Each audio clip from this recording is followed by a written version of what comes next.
This story starts with Kenichi, a man who works himself to exhaustion, eventually landing in the hospital.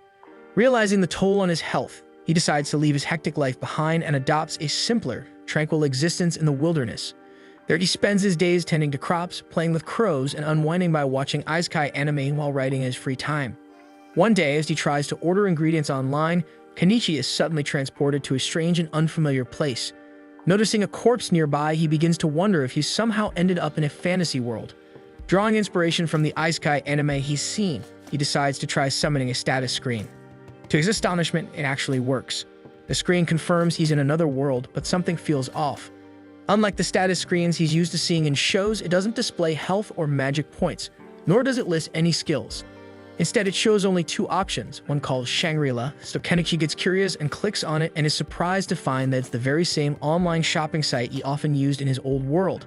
Then the other feature available is an item box. Testing it out, Kenichi stores some nearby weeds and finds that retrieving them is just as easy. Just then, Kenichi's stomach growls loudly, reminding him of his hunger, so he decides to try ordering food from Shangri-La, but unfortunately, the screen prompts him to insert money and Kenichi has none. Thinking quickly, he comes up with an idea. He tests whether he can trade items stored in his item box for cash. Sadly, the weeds he picked earlier have no value, leaving him frustrated and empty-handed. Growing desperate, Kenichi's eyes land on the sword sticking out of the nearby corpse. Though hesitant, he decides to trade it in, and to his relief, the sword fetches nearly 100,000 yen, finally giving him the funds he needs to buy food. Kenichi then takes a moment to bury the corpse and thanks it sincerely for helping him survive in this strange new world. Afterward, Kenichi uses Shangri-La to purchase a bike, sturdy boots, and a compass to help him navigate. The compass guides him as he searches for a settlement to earn some money. While taking a break, Kenichi prepares a meal using the supplies he ordered and has a revelation.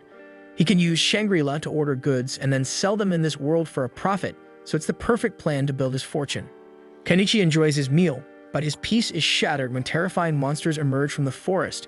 He is panicked and scrambles to find a weapon on Shangri-La, and the only option is a bow, but he doesn't know how to use one.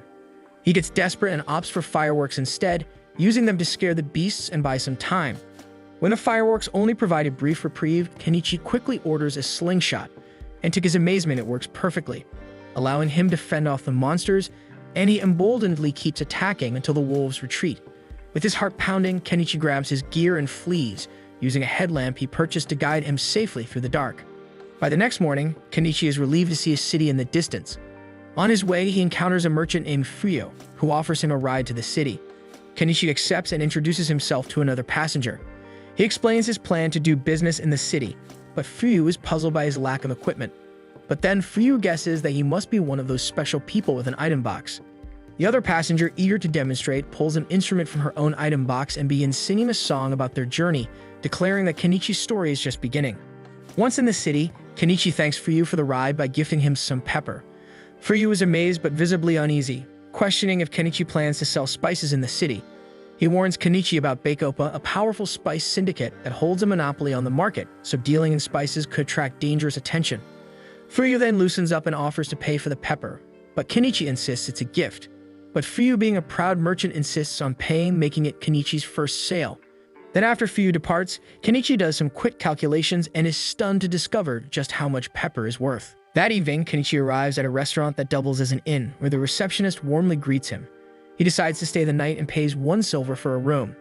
When the girl asks him to sign his name, Kenichi realizes he doesn't know how to write in this world's language. Embarrassed, he explains that it's not because he's uneducated, but simply unfamiliar with the local script. The receptionist finds his strange attire curious, and Kenichi jokes that it's all part of his business strategy. However, she warns him that the Merchants Guild won't register anyone who can't read, write, or perform basic calculations. To prove he isn't an idiot, Kenichi takes a quick math test and impresses her by solving everything with ease. Reading and writing are still hurdles though, so she offers to teach him how to write his name. The girl then introduces herself as Azalea, and Kenichi strikes a deal.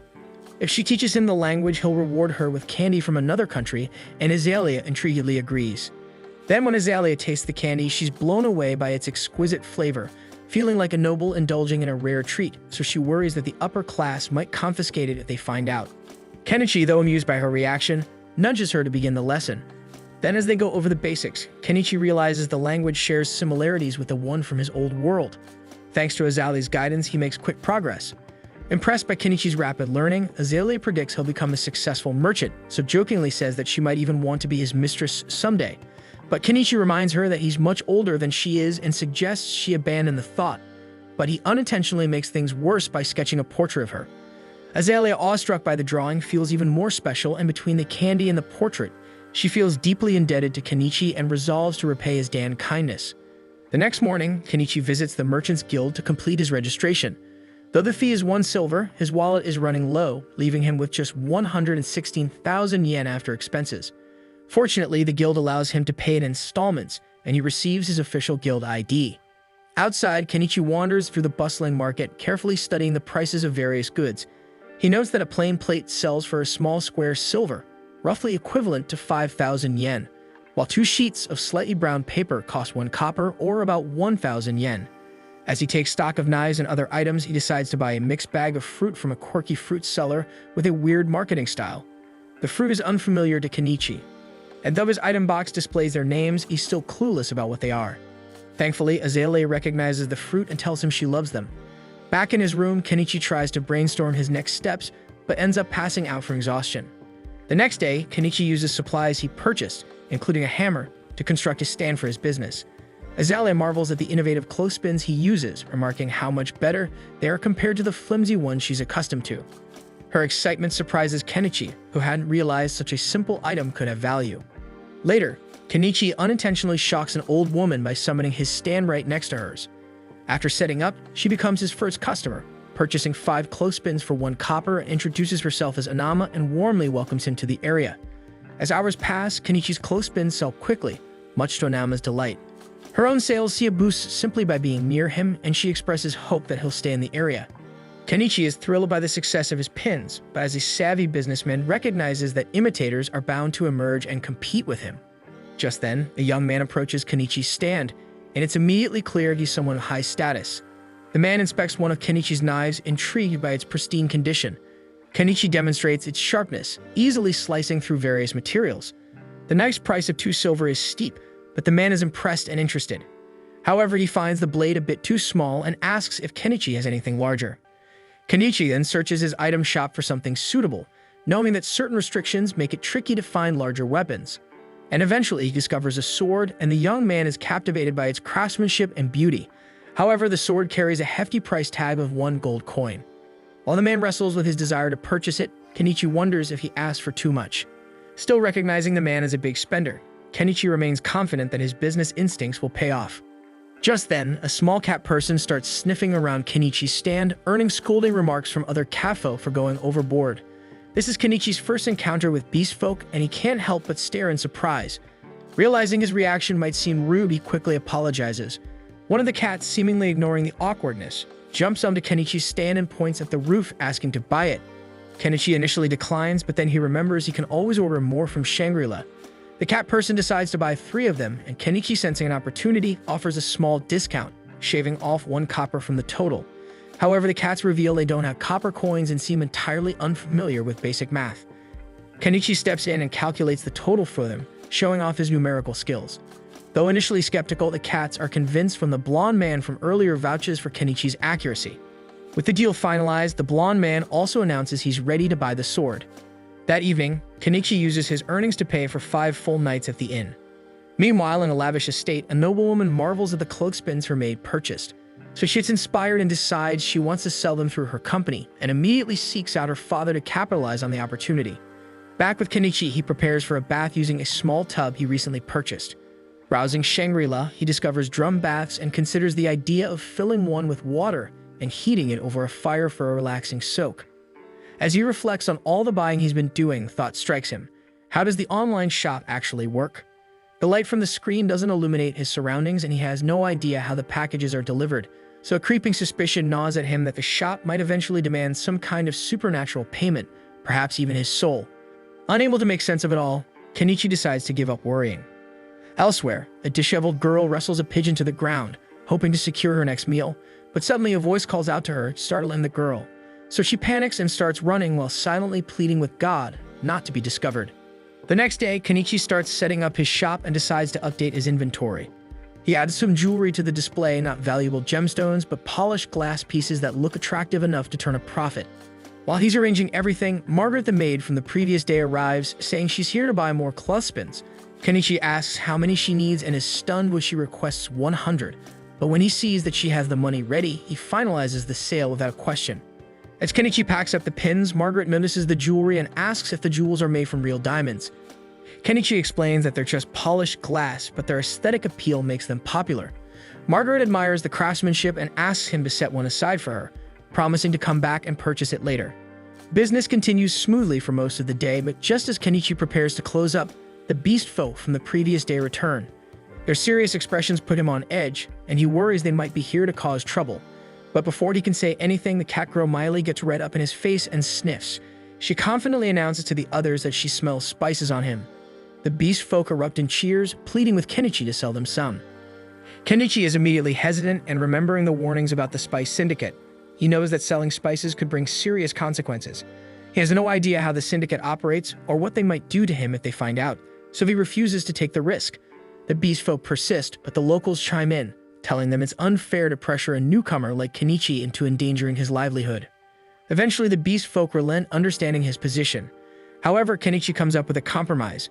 While selling them spices directly is too dangerous, sharing a meal with them isn't against any rules, so he invites the group to join him for dinner, suggesting they meet in the woods outside town to avoid attracting unwanted attention.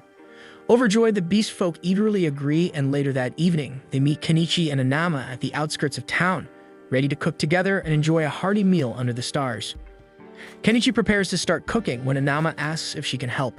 He hands her some vegetables to chop, but as soon as she looks at them, she's amazed at how vibrant and juicy they are. Kenichi explains that he sourced them from a foreign country and guarantees their flavor is as good as their appearance. While the two of them work on the veggies, Miley and the other beast folk are busy by the river, successfully catching a decent haul of fish to add to the meal. Once the ingredients are ready, Kenichi begins prepping the fish, seasoning it with his carefully selected spices. He tosses everything into a pot to cook, eventually creating a dish that leaves the beast folk stunned. They've never tasted anything like it before and are deeply grateful for the meal. However, the delicious food makes them crave alcohol. Anama tries to talk them out of it, pointing out that alcohol is expensive. But Kenichi sees no harm in indulging them a little, so he pulls out a bottle of cheap booze, pours them each a small glass, and makes them promise never to tell anyone about the meal he cooked for them. Anama warns Kenichi that he might be too generous, but he insists that there's no harm in letting them enjoy themselves, especially since they seem like good people. The night becomes lively as they drink together, laugh, and even bathe in the nearby river. But eventually, everyone falls asleep under the stars. Miley, who has grown quite fond of Kenichi, decides to sneak into his bedroll to look for more special spices. The next morning, Kenichi returns to the inn, where Azalea is visibly upset. She scolds him for being out all night, clearly suspicious of his activities. Kenichi tries to explain that he was just hanging out with some beast folk outside of town. However, when Azalea spots Cat Lady Fur clinging to his jacket, her suspicions grow. She accuses him of doing far more than hanging out and is furious that he chose to spend his time with the cat girl over her. Later that day, we see that when Kenichi sets up his shop for another day of business, Margaret arrives, but this time accompanied by Primula. At first, Kenichi is momentarily distracted by Primula's striking beauty, but when he spots Margaret standing behind her, he remembers they must be here to buy the necklace Margaret inquired about the day before. He retrieves it and Margaret pays for it before handing it to Primula, who examines it closely. Primula is amazed by the necklace's craftsmanship, finding it hard to believe it isn't made from real diamonds. So she gets intrigued and asks if Kenichi has more of these in stock. Kenichi retrieves additional pieces from his inventory and lays them out for her to examine. Primula is impressed not only by the quality of his products, but also by the fact that he has an item box, a rarity that adds to his intrigue. She then introduces herself as the daughter of the owner of the Mallow Trading Company and expresses a desire to introduce Kenichi to her father, believing he would be interested in working with him. While Kenichi is intrigued by the opportunity to meet the head of a major trading company, he's hesitant to get involved with influential figures because he fears it could lead to complications. However, Anama reassures him, explaining that Primula's father is highly respected in town and known for his good character. Feeling more at ease, Kenichi agrees to go with Primula, and she invites him to join her in her carriage. As they travel, Primula shows Kenichi some clothespin replicas her craftsman attempted to create. While the wooden shape was easy enough to copy, the metal spring proved too complex to reproduce. Kenichi understands their difficulty, as even he doesn't know exactly how the springs are made, only that the process involves a high level of intricacy. Eventually, they arrive at Primula's home, and Kenichi is awestruck by the size of the estate. However, Primula downplays it, explaining that while it might seem impressive, it's modest compared to the mansions owned by the local nobility. Kenichi and Primula then enter the mansion and are greeted by her father Mallow, a composed and charismatic man. After exchanging pleasantries, Mallow invites Kenichi to sit so they can discuss business. And once Kenichi is settled, he shows Mallow some of the jewelry he has in stock, and like Primula, Mallow is impressed by the craftsmanship. Primula also mentions Kenichi's item box, which intrigues Mallow. He reveals that he owns an item box as well, crediting it as one of the key tools that allowed him to build his trading company to its current success. Mallow points out that if Kenichi uses his item box wisely, he could achieve great things too, though it seems Kenichi is currently only using it for storing supplies. Mallow then gets to the point. He wants to discuss the possibility of Kenichi becoming the official supplier for the Mallow Trading Company. Kenichi, having anticipated a proposal like this, assumes Mallow intends to market his products for maximum profit. However, Kenichi questions why Mallow didn't simply buy items from his store at a low price and resell them for a higher margin. Mallow admits he could have done that, but he considers such tactics underhanded. If Kenichi ever discovered his goods were being resold without permission, it could damage their relationship. Additionally, by negotiating directly, Mallow gains a competitive edge over other traders who might approach Kenichi in the future. Satisfied with Mallow's reasoning, Kenichi listens as Mallow offers him 50% of the retail price for his goods. While Kenichi could push for a higher percentage, he's content with the offer, considering he's already earning significant profits through his online store. He agrees to the deal, and the two shake hands to seal the agreement. After signing the supply contract, Kenichi delivers his first batch of items, earning over 1 million yen worth of coins in the process. As they discuss future plans, Primula spots the beautiful jewels in Kenichi's stock and immediately falls in love with them. She asks Mallow for permission to purchase them for herself, and Mallow sees no issue with it.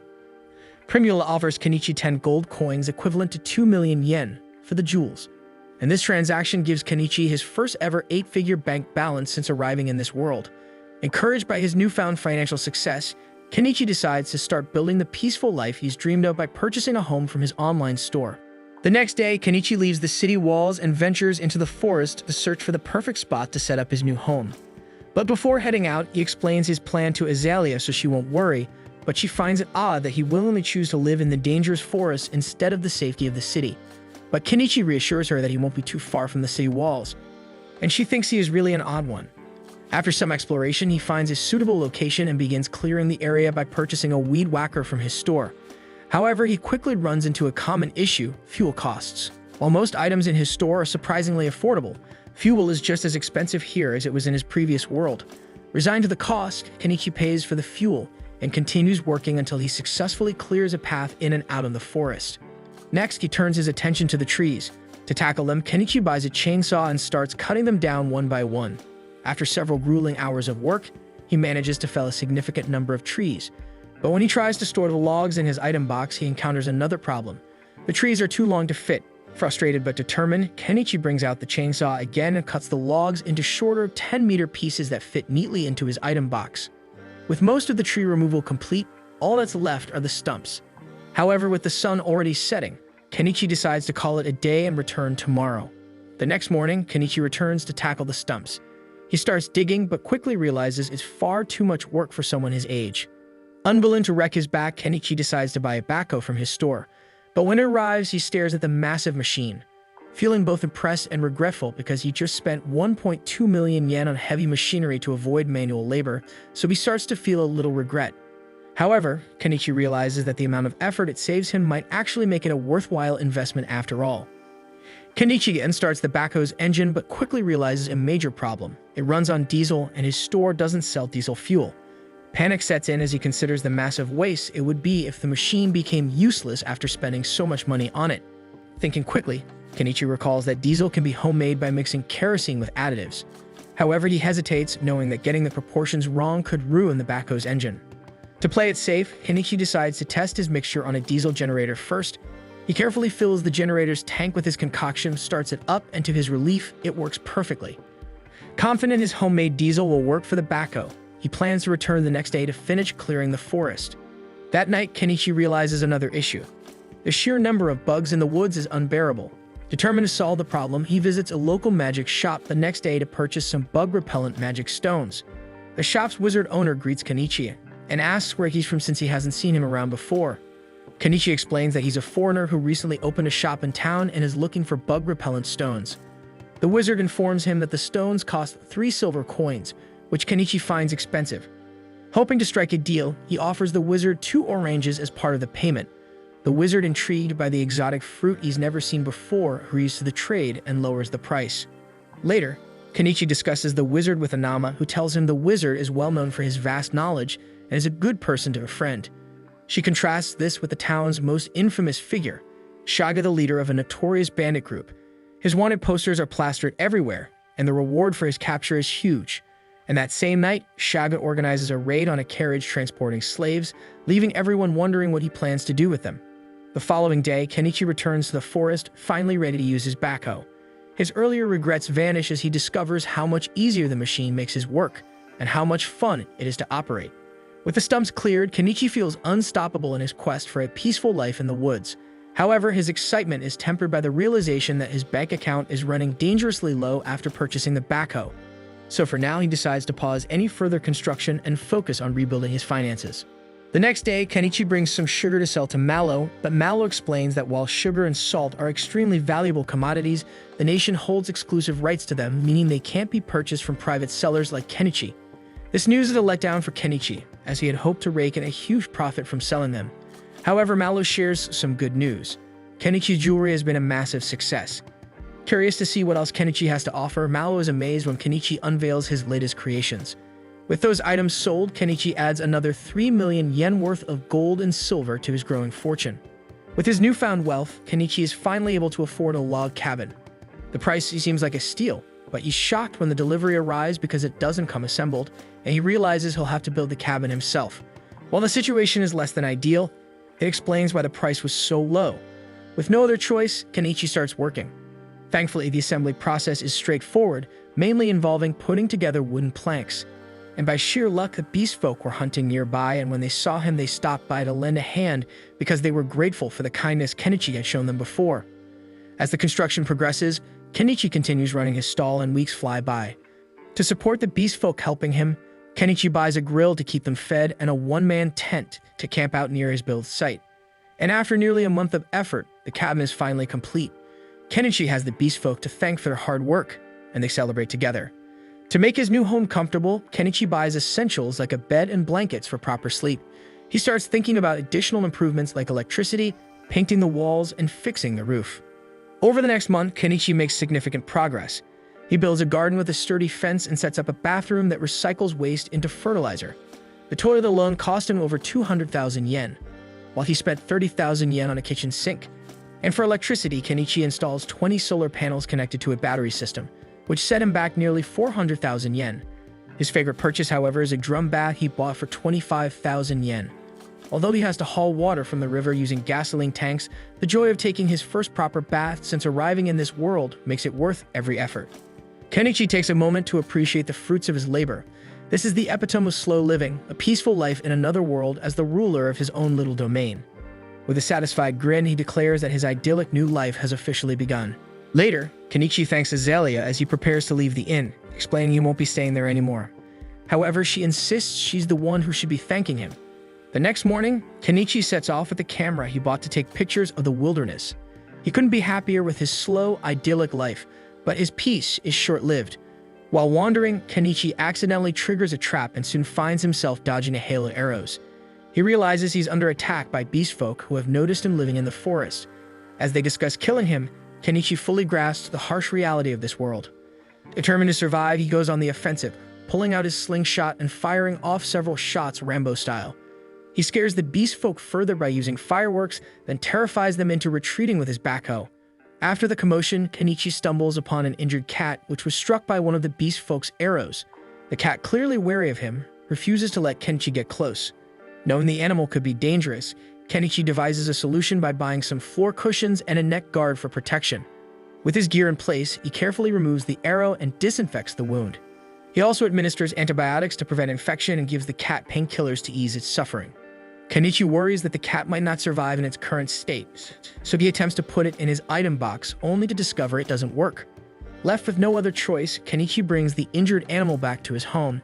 and there he buys it a pet blanket and sets up a space for it to recover.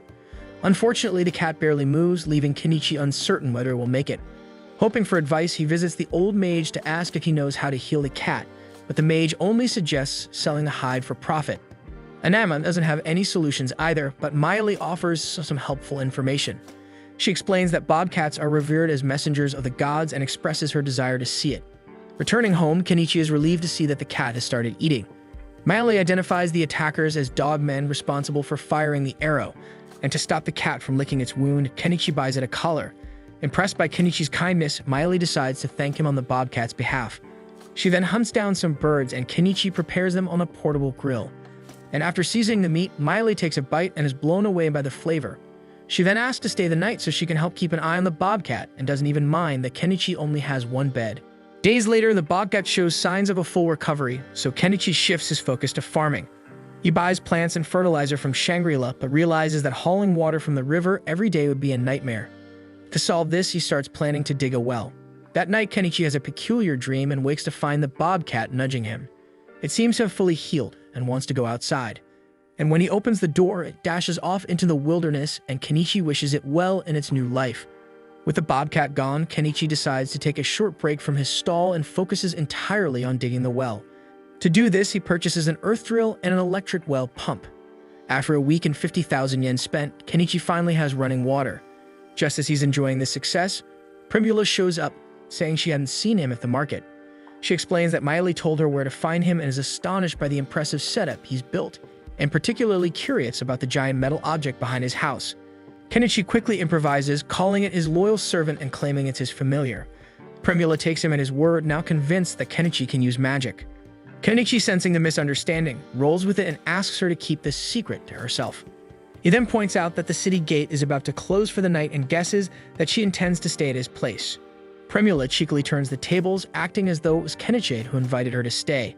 Kenichi warns her that he only has one bed, but Primula shrugs it off, clearly unfazed.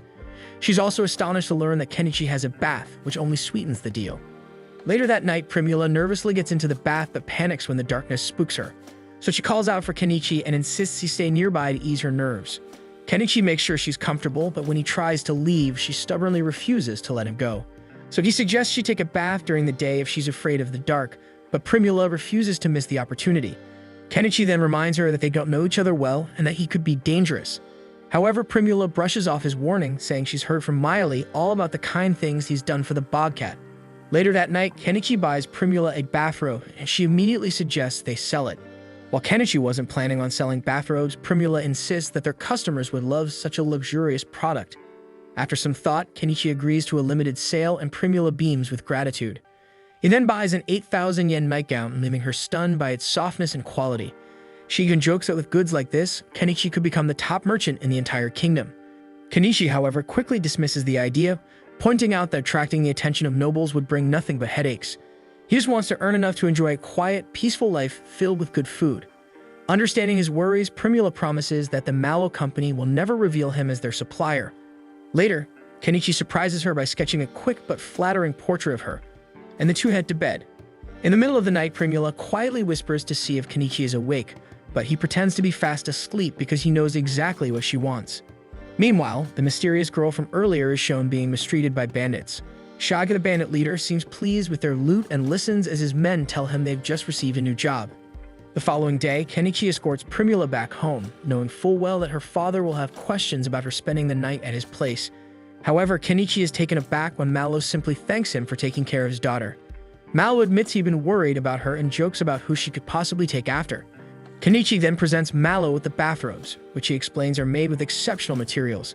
He even pulls out a sample of hot lingerie as a joke and says that this shit would make any man who sees it look like The Rock, but Mallow looks so overwhelmed that Kenichi quickly clarifies he wasn't serious.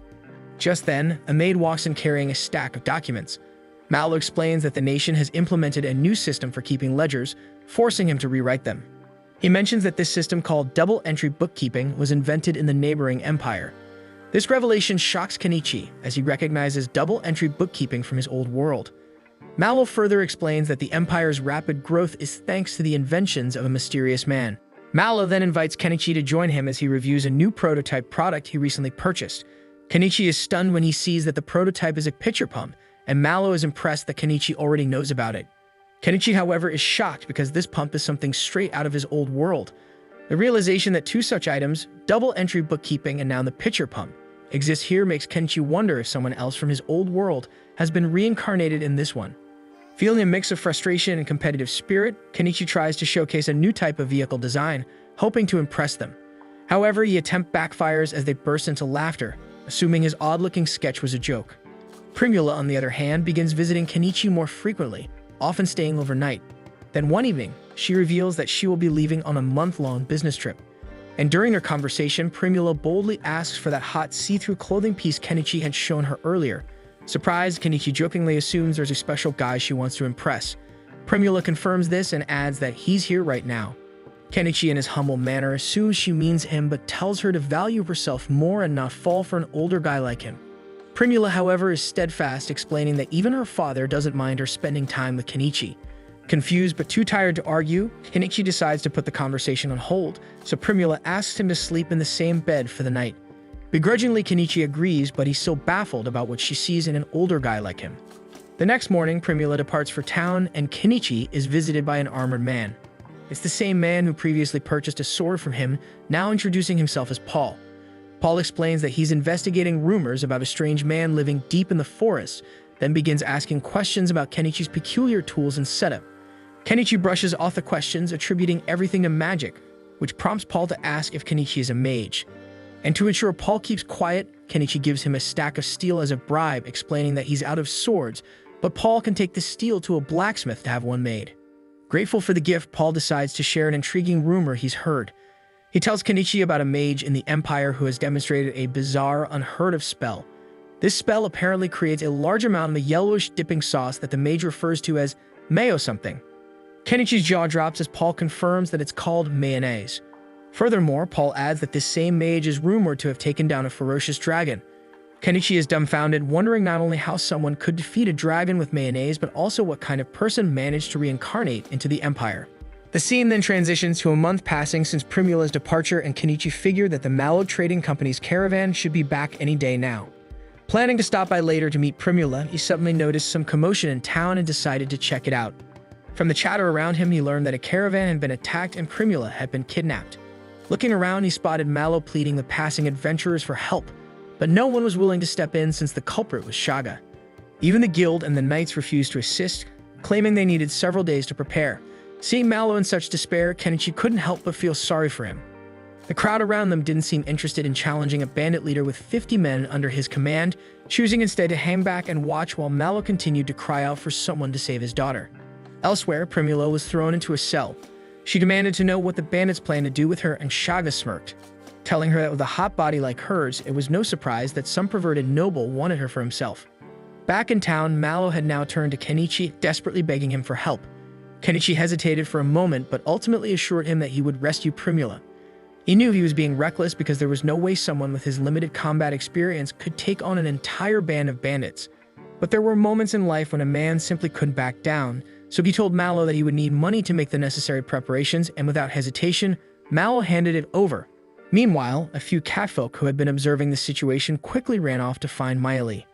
Mallow then informs Kenichi that the bandit base is roughly 40 leagues west, hidden in the old ruins of a castle on the mountainside. Kenichi realizes that if it's 50 kilometers away, he's going to need a ride, so he decides to buy a truck. He then asks everyone around him to step back as he prepares to use summoning magic. When they do, he buys the truck, and as it appears, he climbs on top, explaining to the stunned onlookers that this is a metal carriage that follows his commands. He then asks if anyone is willing to join him on this mission, offering weapons and pointing out the high bounty on Shaga's head. He insists that with a proper plan, they can take them down. However, no one steps forward, believing they stand no chance against a band of 50 men, and they back away, unwilling to take the risk. As Kenichi prepares to leave, a bobcat suddenly jumps onto his truck, and he realizes that it wants to accompany him. He thanks it, appreciating the support. Just then, the catfolk arrive, relieved that they made it in time. They inform him that they will be joining his mission, and he expresses his gratitude. He then hands them weapons, arming them with axes and long machetes, and gives Mayali a bow. At that moment, Paul arrives and offers to join them, and Kenichi is pleased to have him but questions why he's in full armor. So Paul explains that he went to retrieve his sword and decided to put on his armor to fully prepare for battle. He unsheaths his blade, and Kenichi instantly recognizes it as being forged from the steel he had given him. Paul then mentions that taking down Shaga and his gang would be an ideal first mission for his wolf Fang. And suddenly, the old mage steps forward, offering to join them as well. Kenichi hesitates, telling him this mission isn't suited for an old man, but the mage merely smirks and fires a fireball into the air. He declares that he was once an adventurer and assures Kenichi that he will be a valuable asset in combat. He also admits that he is curious about the unique magic Kenichi wields. Seeing his capability, Kenichi decides to bring him along. Just then, Anama approaches, asking to accompany them. Kenichi reminds her that they are heading into battle, not on a trading journey. However, Anama insists that while she may not be useful in combat, she can still prepare their meals. Seeing her determination, Kenichi agrees to let her come. He then turns to the gathered townsfolk and adventurers, offering them one last chance to join, but they are unwilling to get involved, so they quickly vacate the area. Just then, Mallow desperately asks to go with Kenichi, but Kenichi refuses, telling him that he should focus on getting his wound treated first. He reassures him that Primula will return home safely, and hearing this, Mallow is relieved, though still visibly worried about his daughter. Afterwards, Kenichi registers himself at the Adventurers Guild, paying a single silver coin for the registration, and formally submits a request to take down Shaga. We then see his group heading out of town, but as they pass through the streets, murmurs spread among the townspeople. Many believe that Kenichi and his group are simply going to take Mallow's money and flee, convinced that a handful of amateurs stand no chance against Shaga. But despite the doubtful stares and whispers, Kenichi ignores them, keeping his focus on the mission. Meanwhile, at the bandit hideout, Anemone hands Primula a piece of bread for lunch, but Primula quickly notices that Anemone looks just as hungry as she is. So without hesitation, she tells her to eat the bread instead. As Anemone eats, Primula asks her if she is also being held captive, and she nods. With a reassuring smile, Primula tells her not to worry, promising that they will get out of there together. Anemone looks at her doubtfully and asks how that's possible, so Primula simply states that someone will come to help them. And when Anemone asks if she means God, Primula sees the hope in her eyes and nods without further explanation. Back on the road, Kenichi and the others continue their journey, and as night falls, they set up camp and prepare dinner. Kenichi makes a simple vegetable soup, but as they eat, the catfolk notice the bobcat enjoying some cat food. Curious, they ask Kenichi if they can try some, and he hands them a portion. To their surprise, they find it delicious. Seeing their reactions, the old mage gives in to his own curiosity and takes a bite, only to realize that he likes it as well. After their meal, Kenichi gathers the group and explains the strategy to take on the bandits. Everyone listens carefully and no one raises any objections to the plan. Aware of her own limitations, Anama volunteers to stay behind, knowing she would only slow them down. Later, Miley moves ahead to scout the enemy base using a transceiver that Kenichi gave her. And when Kenichi speaks to her through the device, she gets amazed. Kenichi then explains that it's a magic item that enables long-distance communication. The old mage, watching closely, remarks that even the Empire likely doesn't possess such technology, so Kenichi tells him to act as if he never saw it. With Miley now scouting ahead, Kenichi decides it's time for the rest of them to move. But before they depart, Kenichi turns to Anama and instructs her to return to the Adventurers Guild if he does not return within a day. He tells her to report that the mission to defeat the bandits has failed, and she nods in understanding. As they approach the bandits' camp under the cover of night, Miley scouts ahead and reports back to Kenichi. She spots guards stationed at the watchtower, while the rest of the bandits are inside getting drunk. Seeing this as the perfect opportunity, Kenichi decides it's time to strike. Realizing he's about to dive into his first real battle, one of the catfolk hands him a nut to eat. Without thinking much of it, he pops it into his mouth, only to discover too late that it's some kind of drug. A wave of euphoria washes over him, leaving him feeling absurdly happy despite the impending danger. With adrenaline and whatever strange substance now coursing through his veins, Kenichi jumps into his truck and gives Miley the signal to take out the watchtower guards. The bandits stationed there notice the approaching vehicle, mistaking it for some kind of monster, but before they can raise the alarm, Miley expertly takes them down with precise shots. She swiftly returns to the truck just as the old mage steps up, unleashing an explosion spell that obliterates the castle gate. The blast shakes the entire camp, sending the drunken bandits scrambling in confusion. Kenichi is impressed and asks for another explosion spell, but the old mage regretfully informs him that he's out of juice. With no time to waste, the rest of the group charges in. The catfolk slice through the panicked bandits with ease, while the knight tests his new sword on them.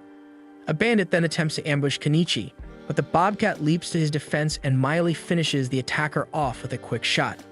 The commotion draws out even more bandits, but Kenichi is prepared. With a wicked grin, he summons his backhoe and drives it like a maniac straight at them. The monstrous machine barrels toward the terrified bandits, sending them screaming in all directions. As Kenichi and his team continue cutting down the opposition, it becomes painfully clear that these bandits are little more than second-rate thugs because they can't even put a dent in his group. While wreaking havoc with the backhoe, Kenichi corners a few fleeing bandits and demands to know where Primula is. As he forces the machine into a secluded section of the camp, it unintentionally uncovers an underground cell, revealing Anemone and several other captives. And seeing Kenichi and his massive machine, Anemone stares in awe, wondering if he might be some kind of god. But Kenichi quickly realizes that Primula isn't among the prisoners. A loud, furious shout echoes through the camp. Shaga emerges, holding Primula hostage. Primula's face lights up with relief upon seeing Kenichi, knowing he's come to rescue her.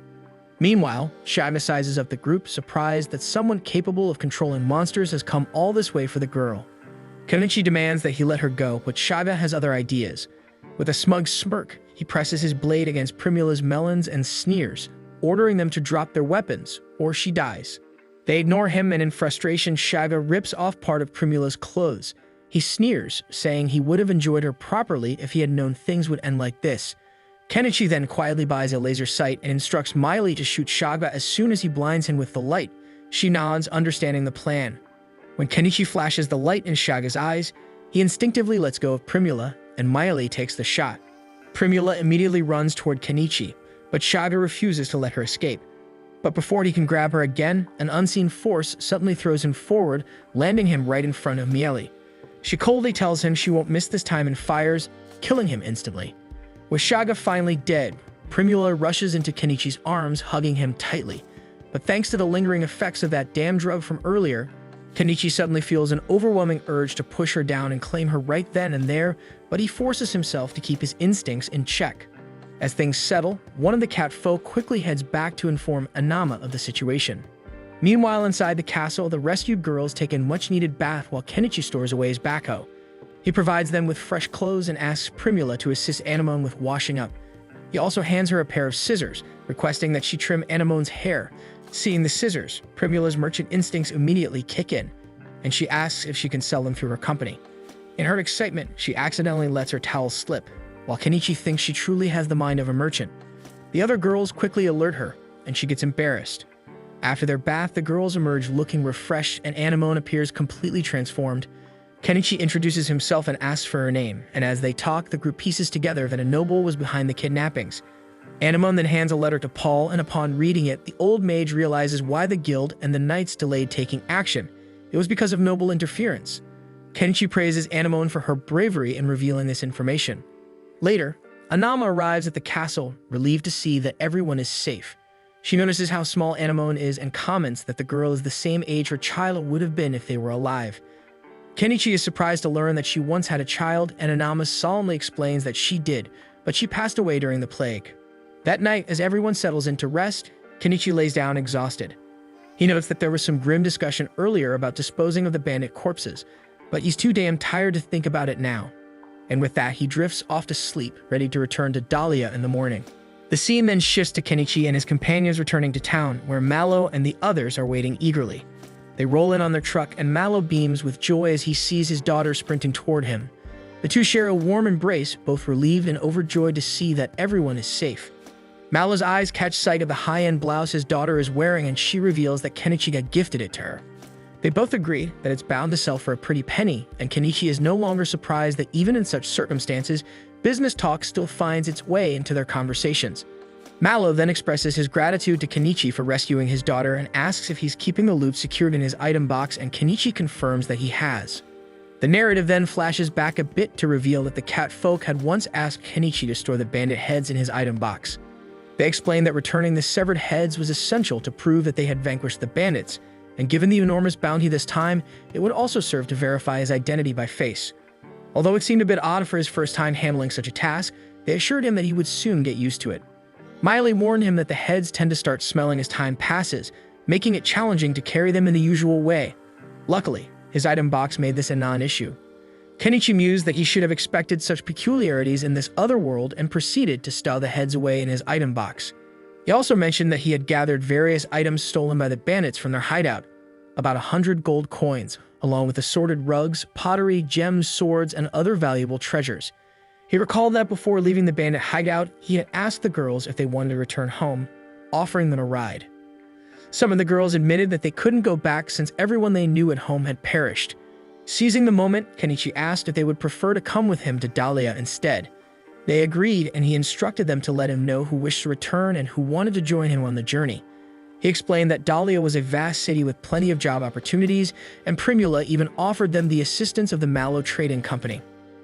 Kenichi then inquired of Anemone about her home, and she replied that she hailed from Europe Village. Primula added that her village lay some 800 kilometers away. Kenichi offered to take her there, but she declined. Anama then surmised that her family might have sold her off to reduce the burden of too many mouths to feed. Undeterred, Kenichi asked if she would rather come along to Dahlia with them, and she agreed. Later, the group continued their journey toward Dahlia, Kenichi dropping off those girls who wished to return to their own village. The trek took several days, and at long last they reached the town. Back in the present, the scene shifts to the Adventurers Guild, where the catfolk present Shaga's head to the receptionist, who is visibly horrified by the sight. Shortly thereafter, another male receptionist approaches to inquire about the details. Specifically, he asks how many heads there are. The catfolk attempt to provide an accurate count, but since numbers are not their strong suit, they fail to recall the exact total. Kenichi steps in and declares that there are 52 heads, a figure that surprises everyone in the guild. The catfolk then remark that it will likely take them an entire day to inspect all the heads, while Kenichi takes a moment to catch his breath as the inspection proceeds.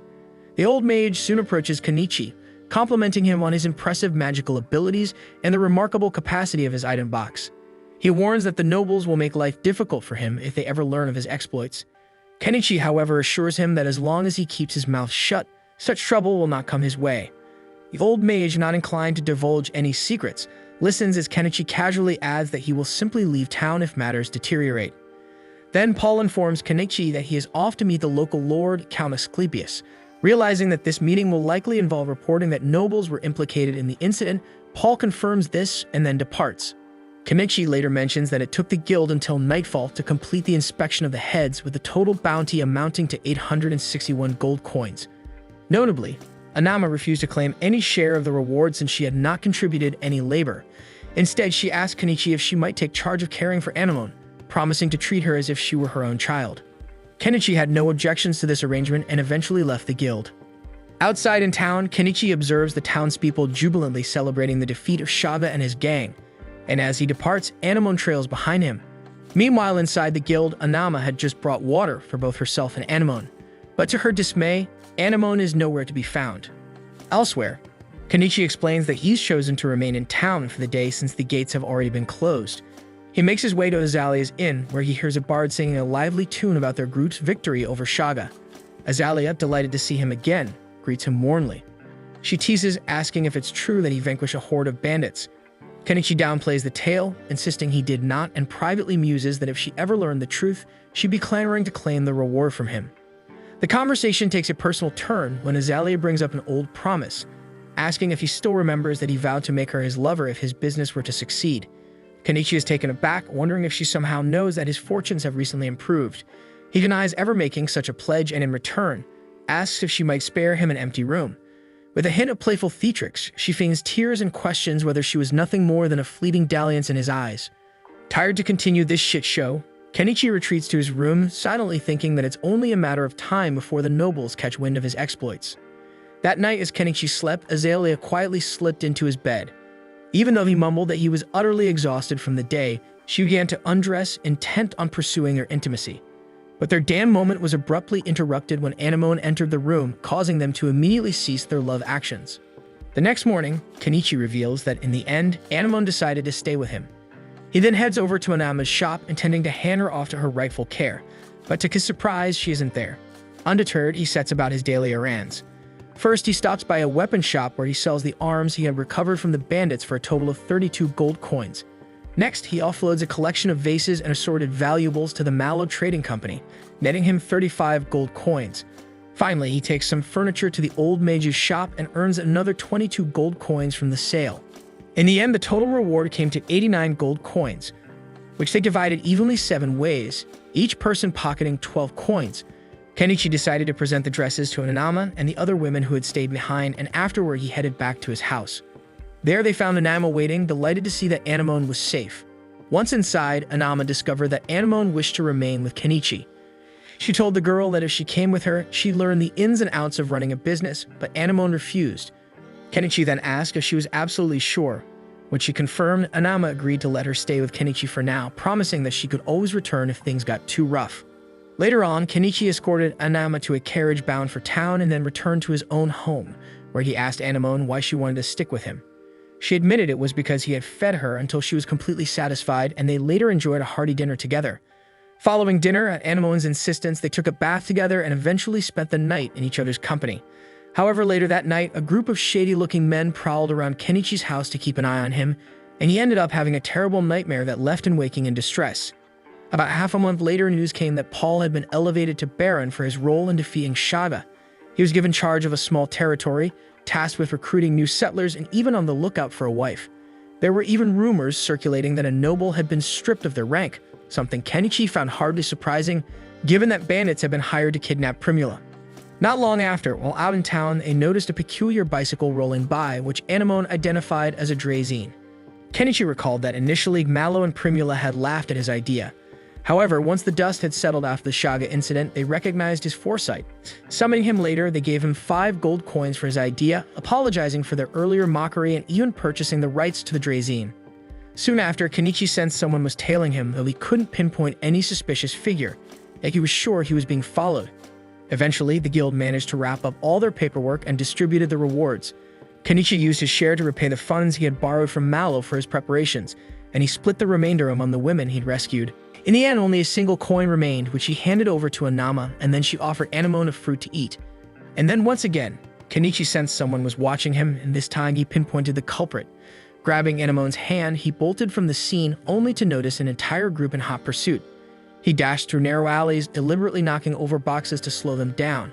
Yet his escape was thwarted when a carriage intercepted him and the pursuers managed to capture him. They ordered him to climb aboard quietly, explaining that their employer wished to meet him. While feigning compliance, Kenichi quickly purchased some firecrackers and lobbed them into the carriage and around the chasing men. The resulting commotion gave him the perfect opening to slip away from under the carriage.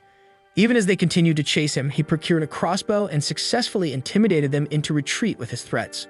Just then, Mallow arrived, inquiring about the commotion. Kenichi and Anemone boarded Mallow's carriage, briefing him on the men chasing them. Mallow surmised that the anti-monarchy faction was likely behind the pursuit and advised Kenichi to seek help from the local lord, and he's a man known for his decent nature.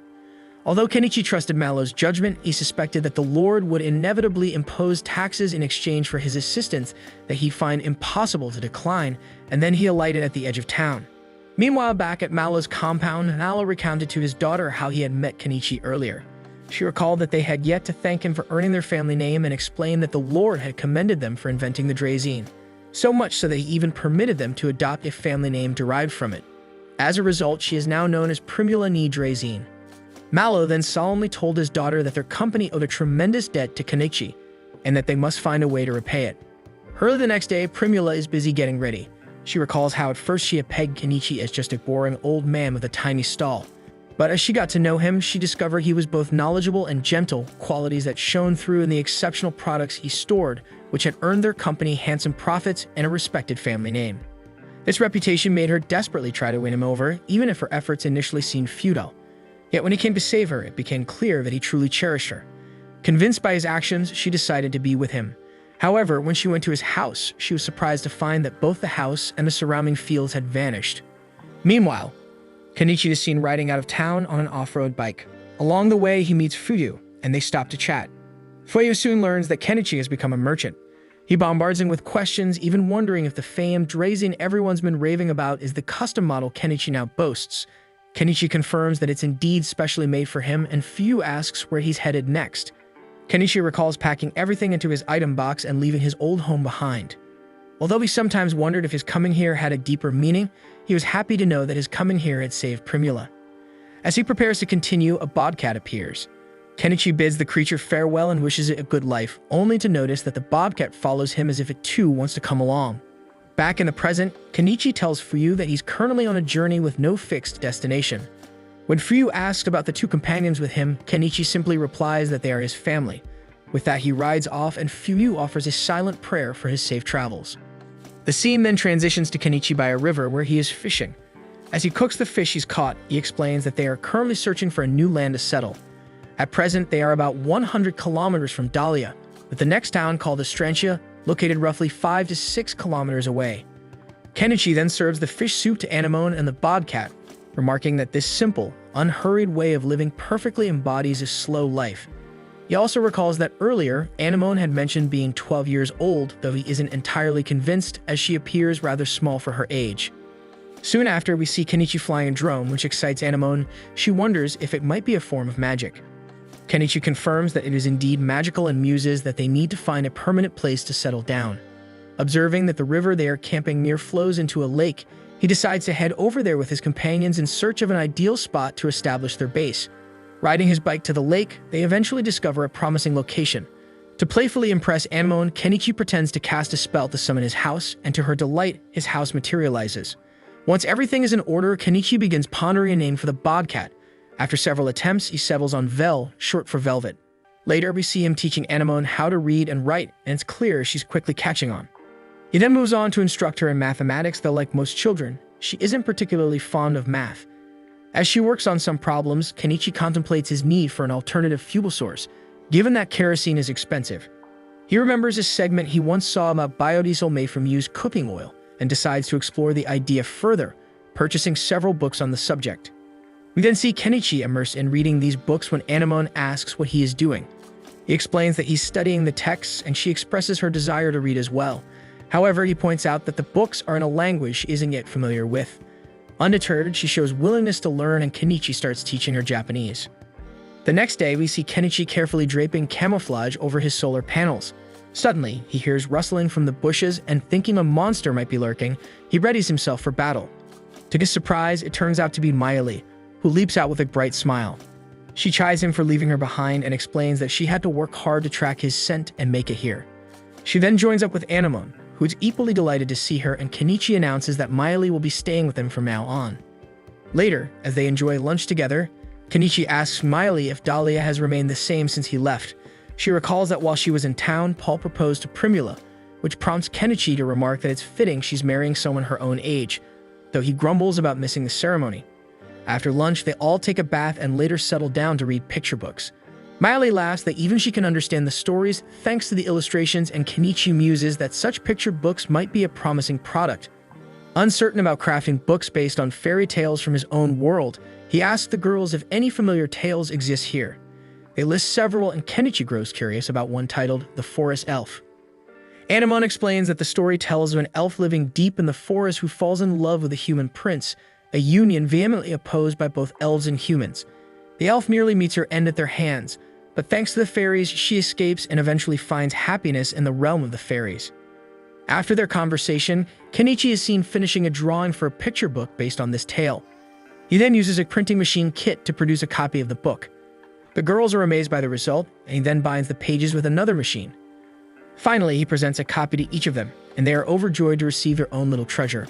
A boat then approaches their house, and Kenichi asks Mayali to take Anemone and keep her safe, as there might be company arriving. She nods in understanding, and Kenichi steps out to greet the guests, a crossbow in hand.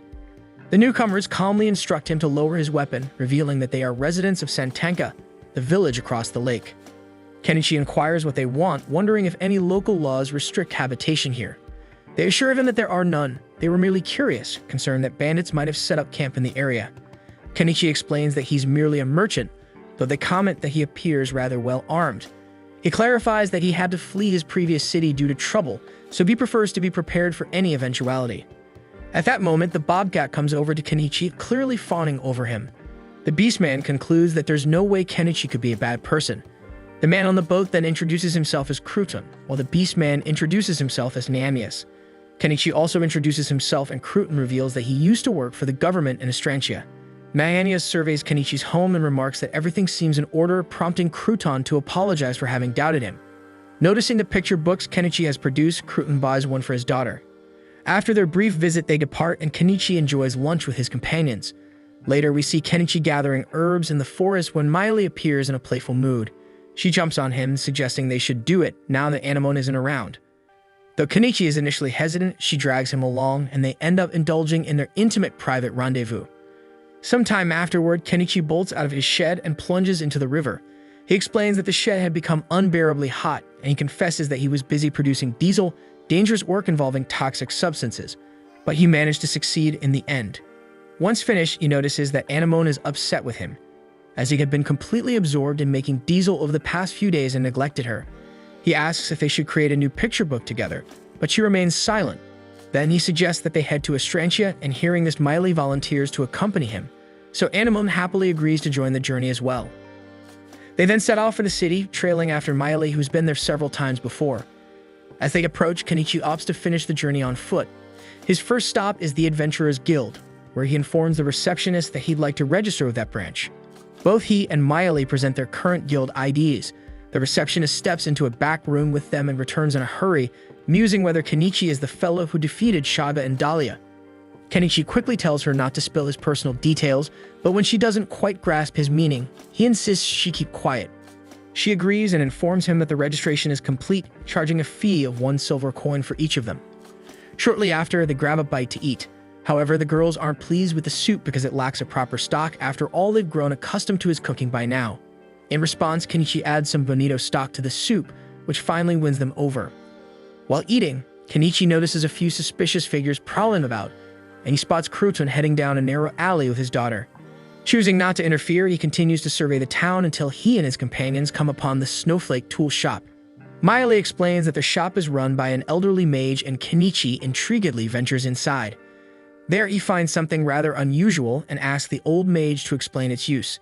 The old mage, who bristles at being called old, demonstrates its use by adding water and wine to it, after which the machine processes the mixture and outputs 2 separate streams. Kenichi deduces that the device is meant to separate substances from a mixture, and he quickly recognizes its potential for producing biodiesel without resorting to harsh chemicals. Curious about its cost, he inquires, and the mage states it's 5 gold coins, so he promptly purchases it. Not long after, Anemone enters carrying a grimoire and tells the mage she wishes to buy it. Kenichi's eyes light up the sight of a grimoire. He asks if reading one actually enables a person to wield magic, and the mage explains that it does, as long as the reader has inherent magical power. Intrigued, Kenichi examines the book and asks its price. It's 10 gold coins. He decides to buy it, but the mage informs him that she cannot let him take it immediately since all grimoires must be registered, and she asks him to return in a week. Later, we see them on their way back when they come across Nianias, who is in such a hurry that he quickly takes his leave. Kenichi, sensing that things might soon become chaotic, feels they should head home. Just then, he hears a scream emanating from a nearby alley. Rushing over, he notices that Crouton and his daughter are being threatened by the same suspicious characters from earlier. At first, he tries to ignore the commotion, but when Anemone innocently asks if he isn't going to help them, he finds it impossible to say no. He instructs Miley to look after Anemone, then quickly buys a mask to conceal his identity and confronts the thugs. The thugs demand to know his intentions, and Kenichi sternly warns them to leave the parent-child pair alone or face the consequences of his magic. When they refuse to listen, he intimidates them further by hurling firecrackers and declaring that he will blast them from the inside next, an ultimatum that sends the criminals fleeing in fear. Although Crouton and his daughter are initially startled by his aggressive display, Kenichi soon reveals his true self, calming them down. Shortly thereafter, Nianias reappears, relieved to see that Crouton and his daughter are safe. Later on, Crouton thanks Kenichi for saving them, prompting Kenichi to inquire about the identities of the assailants. Crouton explains that they were grunts from Zutera, the notorious spice syndicate, men he had arrested several times during his government service, who have been targeting him ever since. Crouton's daughter then asks if these are his friends, and he clarifies that they were the very individuals who had sold him the picture book. Excited by the revelation, she thanks Kenichi for the book, and Anemone adds that she had helped him create it. Hearing this, Mary expresses her own desire to make a book, and Anemone becomes equally enthusiastic about collaborating on one. The two kids quickly bond over their shared passion, and Kenichi feels a warm satisfaction at seeing Anemone make a friend her own age. After that, Crouton's family comes to visit Kenichi and Anemone, and they spend the entire day together enjoying various fun activities. By evening, they say their goodbyes, and soon after, Anemone and Mary begin visiting each other's homes and playing together every day. They even collaborate on a picture book retelling Cinderella. However, things take a sudden turn for the worse. One day, Crouton appears at Kenichi's house clutching all his life savings, urgently asking him to sell some medicine because his daughter has come down with a severe cold. He explains that this is a local disease, one so virulent that most sufferers don't survive the night. Miley suggests he visit the old lady mage for her healing magic, but Crouton lacks the funds for that treatment. Instead, Kenichi provides him with a cold remedy meant for children, instructing him to give it to Mary and leaving the remaining cost on himself. Crouton departs and Kenichi sets off on his bike. Later, the old lady mage checks on Mary and reveals that her illness is called chicory fever. She explains that her healing magic isn't effective against this particular malady, which can only be cured with the seeds of chicory blooms found near the spring that feeds the river. Determined, Kenichi decides to gather the seeds immediately, and Crouton volunteers to accompany him. Although Kenichi warns that the journey will be dangerous, Crouton assures him he won't slow them down. Nyanas also decides to join the expedition. The three of them prepare to set out, and the old lady mage reminds them that she needs the seeds by tomorrow morning.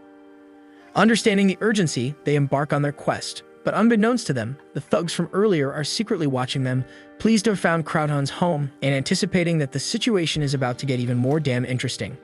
Kenichi and his group then reach the river's source, and Nyanas suddenly senses something approaching. Everyone tenses up, only to find out that it's just Vel making her entrance. Later, Kenichi purchases a boat to navigate the river and manages to secure one of those coveted chicory flower seeds. Crouton thanks him profusely, exclaiming that this seed might finally save his daughter. As they continue, both Nyanas and Vel spot a disturbance on the horizon. Kenichi soon realizes that a pack of black wolves is advancing, and he decides it's time for a grudge match. He swiftly summons two swords, handing one to Crouton and the other to Nyanas, and declares that he'll keep the wolves occupied while they rush back to Mary. Though Nyanas and Crouton hesitate to leave him behind, Kenichi insists that if they don't hurry, Mary's life could be in serious danger. Without wasting a moment, Kenichi launches an attack on the black wolves using a volley of fireworks, chasing after them while Nyanas and Crouton try to make their escape. However, the wolves turn and give chase instead, and soon the group notices that the goons from earlier are lurking nearby, and even someone among them appears to be controlling the wolves. Just then, the bobcat's keen sense picks up their scent, and she rounds up everyone from their hiding spots. Kenichi then spots a dropped flute, one that belongs to the dogman, and realizes that this creature is the one controlling the black wolves. So Kenichi urgently orders Nyanas and Crouton to get out while they still can, and they promptly make their escape.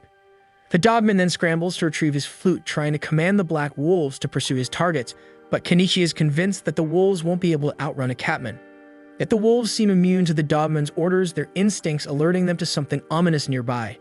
Suddenly, a massive shadowy beast emerges from the gloom and swiftly takes down the dogman. The goons scatter in terror, but Kenichi, ever the fool, sticks around to watch the carnage unfold. As the beast draws closer, Kenichi fires his crossbow at it. At that very moment, the bobcat leaps onto the beast to distract it, while Kenichi unleashes a barrage of firecrackers, 10 times his usual amount. The brainless beast surprisingly catches the fireworks in its gaping maw, and the explosions detonate inside, visibly weakening it. Not one to be outdone, Kenichi then summons his backhoe and charges at the beast from behind, delivering a crushing blow to its head that brings it down. Surveying the scene, he notices the dogman lying unconscious, and the scene then fades as Kenichi heads back to Crouton's house. Kenichi inquires about Mary and soon learns that the worst is over, and Crouton and his wife gratefully thank him for saving their daughter. Though Kenichi insists he's not one to go around playing the hero, he admits that it was a welcome change of pace. Later, he pulls Crouton aside outside the house and confides that earlier he had saved the dogman, extracting a promise from him never to harm Crouton or his family. The dogman agreed, though he warned that he couldn't control others who might bear a grudge against Crouton. Sensing the danger, Kenichi advises Crouton to relocate his family so they'll no longer be at risk. Crouton laments that he has nowhere else to go, and he even can't move to Dahlia, either because Zudera is linked to Bacopa. Sensing a solution, Kenichi mentions he has a lead, Paul's domain, which was formed recently. He even offers to write a letter of recommendation, given his friendship with the Baron, and though Crouton is thrilled at the prospect, he asks for time to consider the decision. Kenichi understands that abandoning one's homeland requires a certain resolve. The next day, when Kenichi returns home, Miley is furious that she wasn't included in such a fun adventure. Kenichi explains that he simply didn't have the time to bring her along, and he also needed someone to watch over Anemone. Miley eventually accepts his explanation, and Anemone expresses heartfelt gratitude for Mary's rescue. A few days later, Crouton and Nyanas depart the city, heading towards Paul's barony, while Crouton's wife and daughters remain behind because Mary is still unwell, and they plan to join him at the barony later. Later, Miley's sensitive nose picks up the scent of a dogman lurking near their house, the same one from earlier. He remarks that it's a relief that Crouton has left, recalling how he warned them that many still harbored grudges against Crouton, but now they needn't worry since he has taken care of those troublemakers. Although Miley remains distrustful of anything a dogman might say, but the dogman insists that his loyalty is not to be taken lightly before taking his leave. When Kenichi asks if he's off somewhere, the dogman reveals that he can no longer live in this city. Later, we see Kenichi at the guild where he has arranged for the beast from earlier to be butchered. The local butcher is astonished to see him arriving with a tusked bear and Tao and asks how the hell you managed to take down something so enormous, which Kenichi says that it's just mere luck. Kenichi then instructs the local butcher to have the meat and the embedded magic stone scooped out because he will sell off the remaining parts.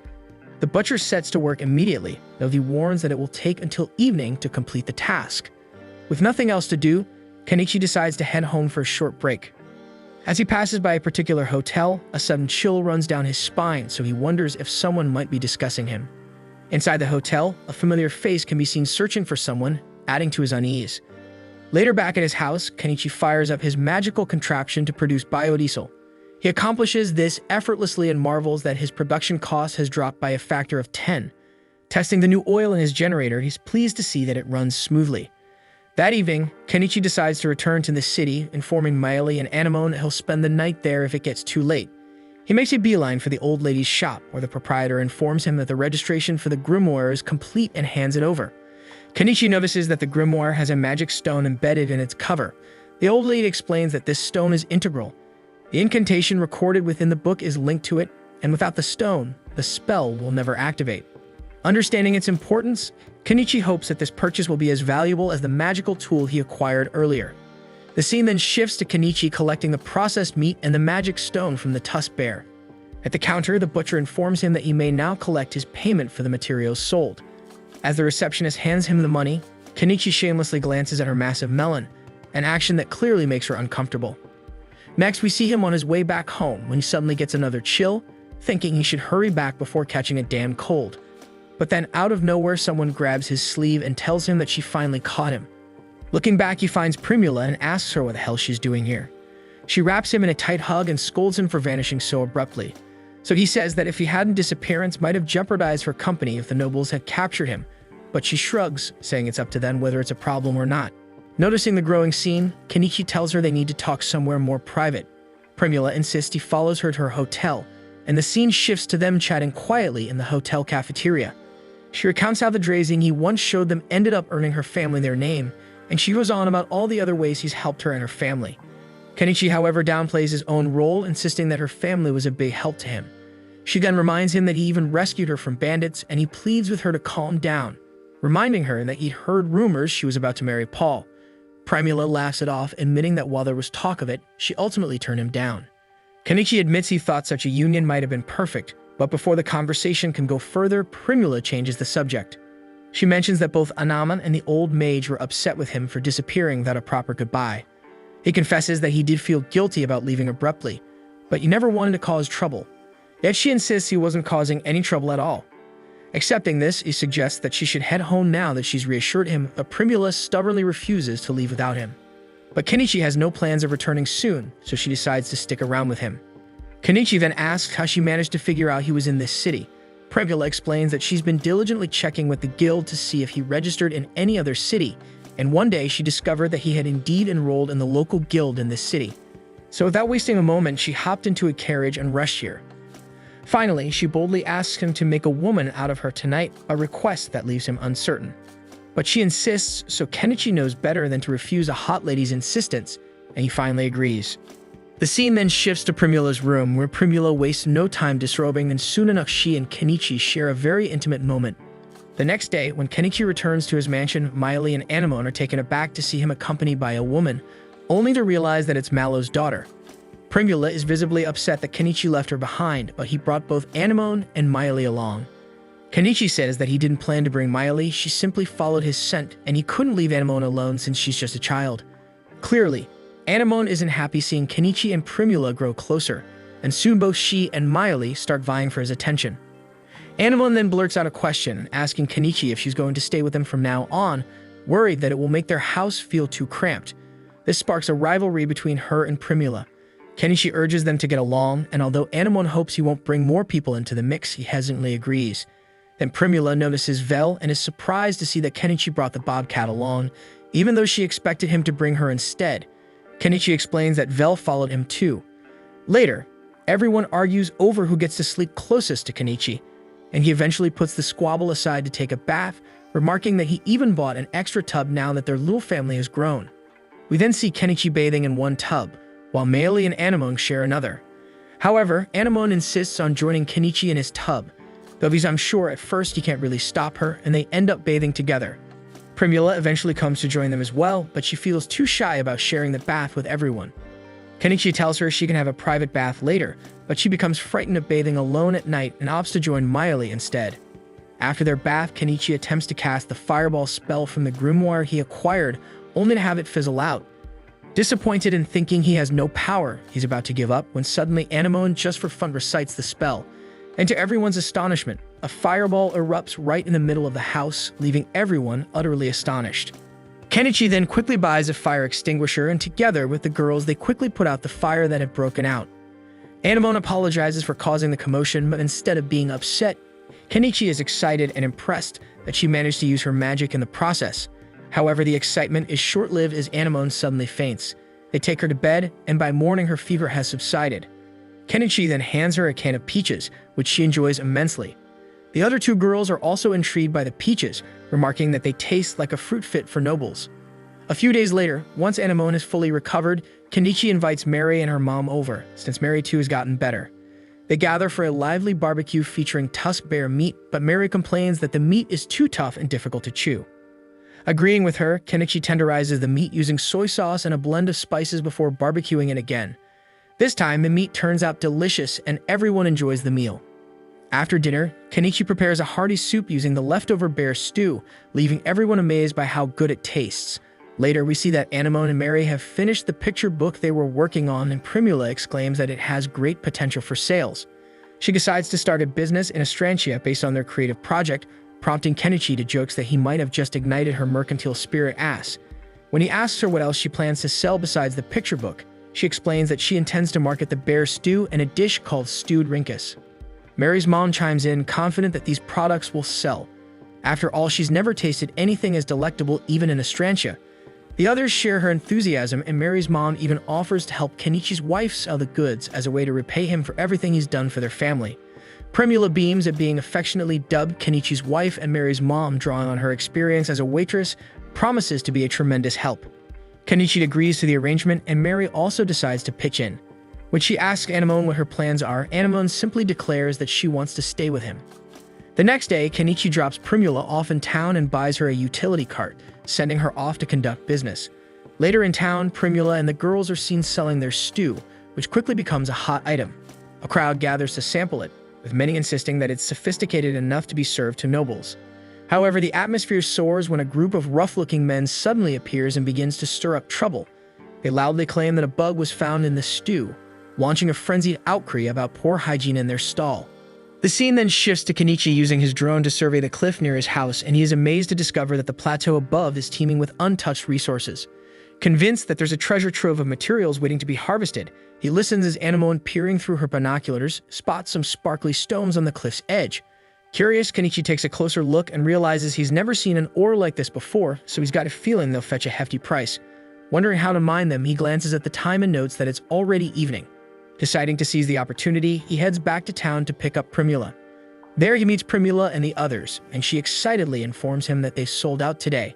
Kenichi is surprised by her success on her very first day, but he figures it must be thanks to his good food combined with her sharp business sense. Then he asks who the beast woman with her is, and Primula explains that she saved them when some troublemakers were causing a ruckus at the store. Apparently, she told those men that she'd seen them tamper with the stew by adding a bug, and when they refused to admit it, she pointed out that they likely still had bugs in their pockets as proof.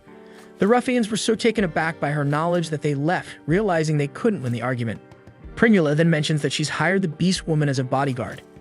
Kenichi thanks her for helping out, but the beast woman with a cheeky grin says the incident actually worked in her favor because Primula had rewarded her with a small silver coin just for giving a stern glare at the troublemakers. She considers the job an easy one and introduces herself as Mayamina, and Kenichi introduces himself in turn. Kenichi then heads back home, and there Mayuri and Anemone welcome him warmly, but they're surprised to see that he's brought another woman along. Kenichi explains that she's Primula's new bodyguard. So Mayali is relieved to learn she is in yet another one of his conquests, and Kenichi adds that Naomina is only there because Primula wanted to treat her to dinner. The Bobcat then greets Kenichi at the door, and Naomina becomes shocked at the sight of Bobcat. Later that evening, Naomina sits down to dinner and gushes that the meal is fantastic, but she laments that it would be even better with a glass of wine. Kenichi obliges by handing her some, though he sheepishly admits it's the cheapest wine he could find in the store. Naomina marvels, declaring the place feels like paradise with such scrumptious food and wine. Not long after, Kenichi casually asks if she'd like to take a bath. Surprised and delighted that they even have one, Naomina nods, while Anemone volunteers to heat up the water using her fire magic. Kenichi watches with a trace of worry, wondering if it's safe for her to cast fire magic in rapid succession, but Primula reassures him that every use of magic only strengthens their abilities. Eventually, everyone settles into a long, relaxing soak in the tub, and later they dry off, feeling refreshed. Afterwards, Naomina admires the beds, confessing that she could live here forever, but Miley quickly objects, pointing out that the house is already cramped with the 4 of them. Later, Kenichi begins Anemone's classes, much to Naomina's surprise at seeing her study. Kenichi explains that learning to read, write, and do arithmetic will broaden her future opportunities. He adds that he's heard women have few options in this world, a fact that Naomina grimly acknowledges, noting that many are forced to sell themselves to survive. Kenichi then suggests that Anemone work with Primula to learn the ropes of business, but Anemone is adamant about pursuing magic and one day slaying dragons with him instead. Kenichi, however, is not keen on grand adventures. He'd much prefer to lead a slow, peaceful life. In the meantime, Primula's stall continues to flourish each day, and Kenichi manages to build a scaffolding to scale the cliff. When he finishes, he notices it's already late. Primula returns from work and asks him if he's just storing all that junk in his item box. He admits he does have many secrets locked away, but he can't reveal everything. And he adds that everyone has a few secrets, and he's sure she has 1 or 2 of her own. Suspicious yet intrigued, she watches as he plants a kiss on her, whispering that now is the time to leave if she wishes, but she refuses to leave him. Naomina is watching the hot scene, hoping they won't engage in such antics in her presence, as it frustrates her. Kenichi then jokingly asks if she doesn't have a man, remarking on how charming she is, but she coolly replies that she prefers to steer clear of useless men. The next day, Kenichi is busy cutting grass around the scaffolding while Primula takes the day off to explore the other side. Once they all climb up, Kenichi reveals that he's also invited Mary and her mom to join the outing. They then disperse to pursue various interests, and Kenichi starts drilling into the wall of the cliff. He extracts an ore, examines it, and discovers it's called rhodonite, and a single piece is worth more than 200,000 yen. Excited at the prospect of striking it rich, he mines several more, eventually accumulating a total value about 1 million yen. Later that evening, Kenichi turns his attention to dinner, preparing gyoza with the help of the girls. When the meal is finished, they all sit down to taste it, marveling at how delicious it is, especially considering it's made from bear meat. Primula is particularly impressed by the tangy yellow sauce, which Kenichi explains is called mayonnaise, a condiment that, according to Naomina, has recently become very popular in the empire. She adds that it was even created by a mage using magic, a comment that reminds Kenichi of the ingenious innovator behind double-entry bookkeeping in the picture pump. As they continue dining, Kenichi wonders if the mage is also eating gyoza, and then Primula asks if he used magic to make the gyoza, but he insists that his secret lies in a simple recipe: vinegar, eggs, and some oil. Surprised by this down-to-earth method, Primula begs him to teach her the recipe, and he promises to do so later. Soon, as they resume eating, Primula mentions that she'd love to sell the gyoza at her stall. Kenichi reminds her that it's a labor-intensive process, to which she retorts that she can always hire extra staff. Kenichi smiles, acknowledging that she truly is a full-fledged merchant. Not ready to call it a night yet, Kenichi decides to prepare another dish. This time he cooks a steak, and Naomina thinks that it's so delicious, but then her keen nose picks up a distinct aroma, and Kenichi reveals that it's wine.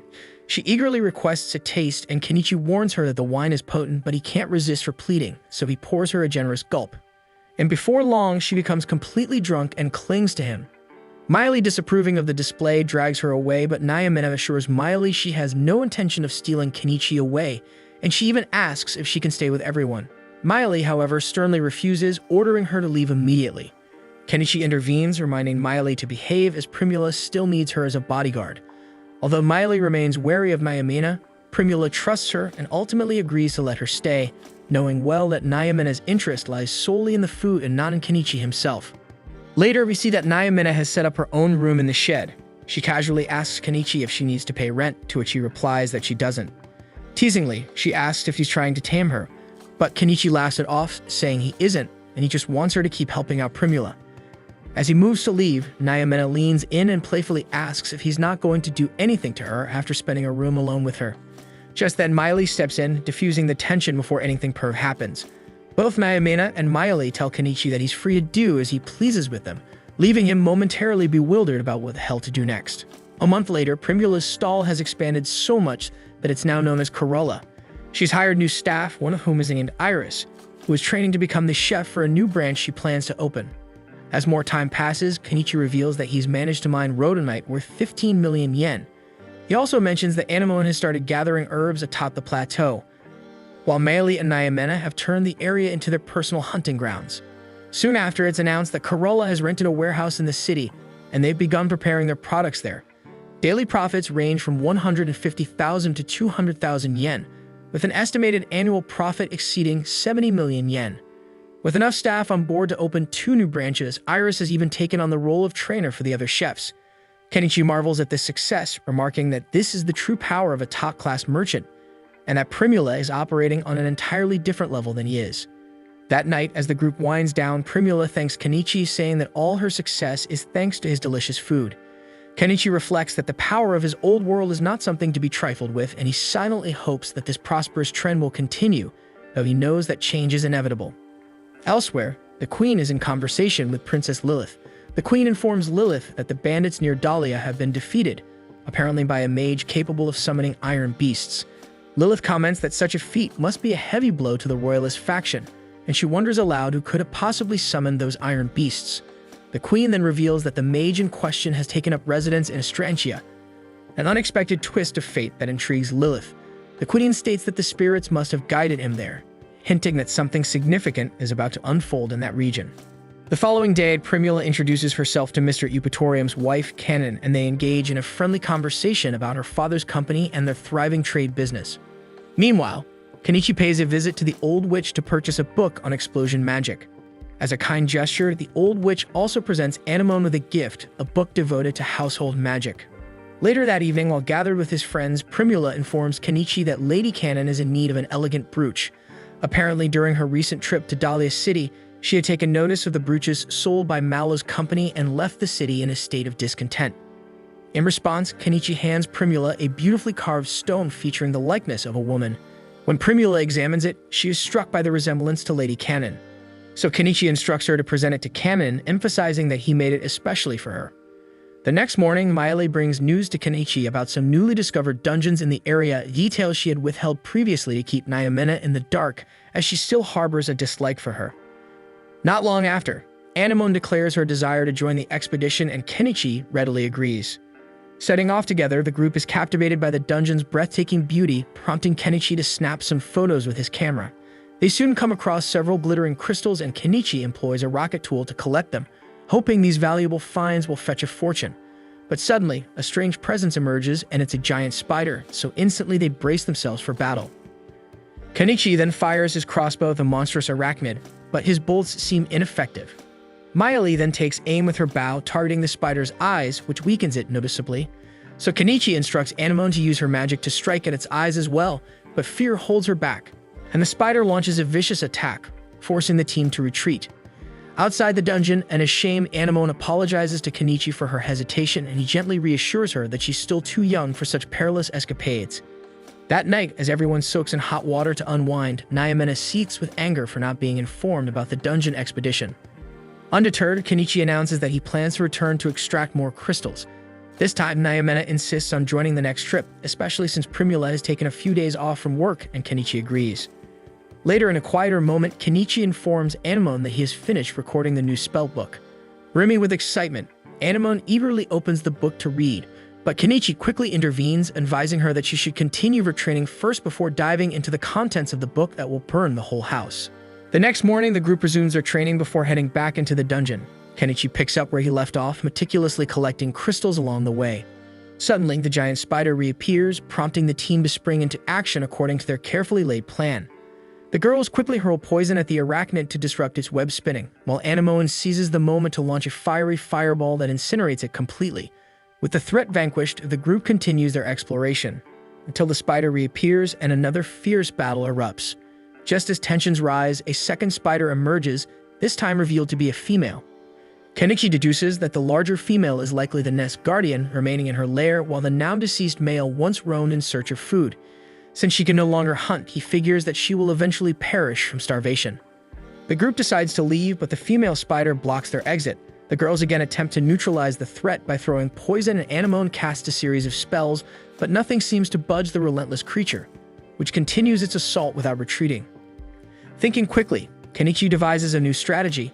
He purchases a bulldozer. With Anemone at his side, he rides the machine straight at the spider. He swings the bulldozer's shovel with all his might, but the creature clings stubbornly to the metal and even begins climbing it. In a swift counter, Anemone unleashes a burst of magic to knock the spider off balance, giving Kenichi the opening he needs. He then delivers a final, crushing blow with the bulldozer's shovel, ending the creature's life once and for all. With the passage finally cleared, Kenichi gathers additional crystals before the team exits the dungeon. Back at home, the moment Primula catches sight of a spider, she screams in terror. The rest of the group rushes indoors only to discover that Kenichi has brought back a spider egg. He explains that contrary to their fears, the egg is extremely useful, and when cooked, it is packed with vitamins and bestows great strength upon those who consume it.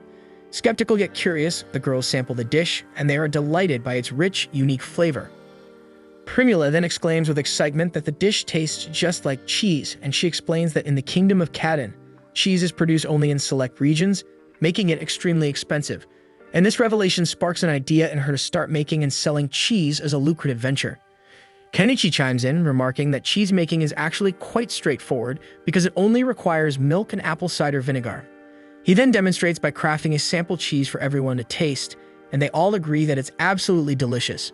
Primula becomes eager to share her newfound passion and expresses her wish to teach Lady Canon the art of cheesemaking.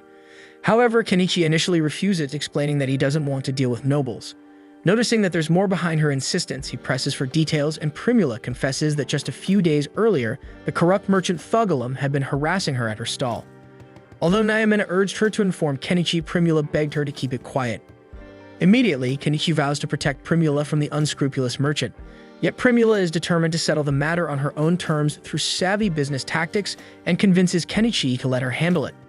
Relenting, he agrees that Primula should go ahead and even teach Lady Canon the cheesemaking process. The next morning, with Lady Canon's assistance, Thugalum receives a stern letter warning him to stay away from Primula's shop. And later we see Primula and the girls running their restaurant with infectious enthusiasm and success. In another twist, Queen Canon herself pays a visit to Kenichi's home. He welcomes her warmly, and she expresses admiration for his adventures, especially his tireless efforts to help the weak. Intrigued, Kenichi asks why she traveled all this way to see him. But before she can answer, the queen suddenly seems to fall ill, her face paling as she grows weak and dizzy, leaving everyone concerned about her well-being. But anyway, it turns out that everything was just an act on her part because she needed something from Kenichi. Essentially, her husband, Mr. Eupatorium, was tasked with building a canal through the kingdom. However, he's running dangerously behind schedule, and if the project isn't completed soon, his funding will be cut and his land might be seized. With 15 kilometers of the canal still left to construct and a deadline of 1 month looming, Lady Canon begs Kenichi to lend his assistance. She even offers him any reward he desires, even her body, but Kenichi firmly tells her that he's not interested in that shit. Disappointed by his refusal, Lady Canon isn't ready to give up just yet. She offers Kenichi a special grimoire called High Protection as his reward. Although Kenichi isn't entirely sure what High Protection entails, Nyamena explains that it's an extremely powerful spell capable of blocking any attack, a prospect that immediately piques his interest, especially since it could help protect Anemone. Convinced by this offer, Kenichi agrees to help her, but before any construction can commence, he needs funds. He asks Lady Canon to give him any unused furniture she might have, so that he can appraise it using his system and raise the necessary money. By the time he's finished, Kenichi earns about 120 million yen, and it's more than enough to cover the cost of employing his heavy machinery. Ready to begin, he loads everyone into his car and drives them to the construction site. Along the way, Lady Canon cheekily asks if he really doesn't want her body as a reward.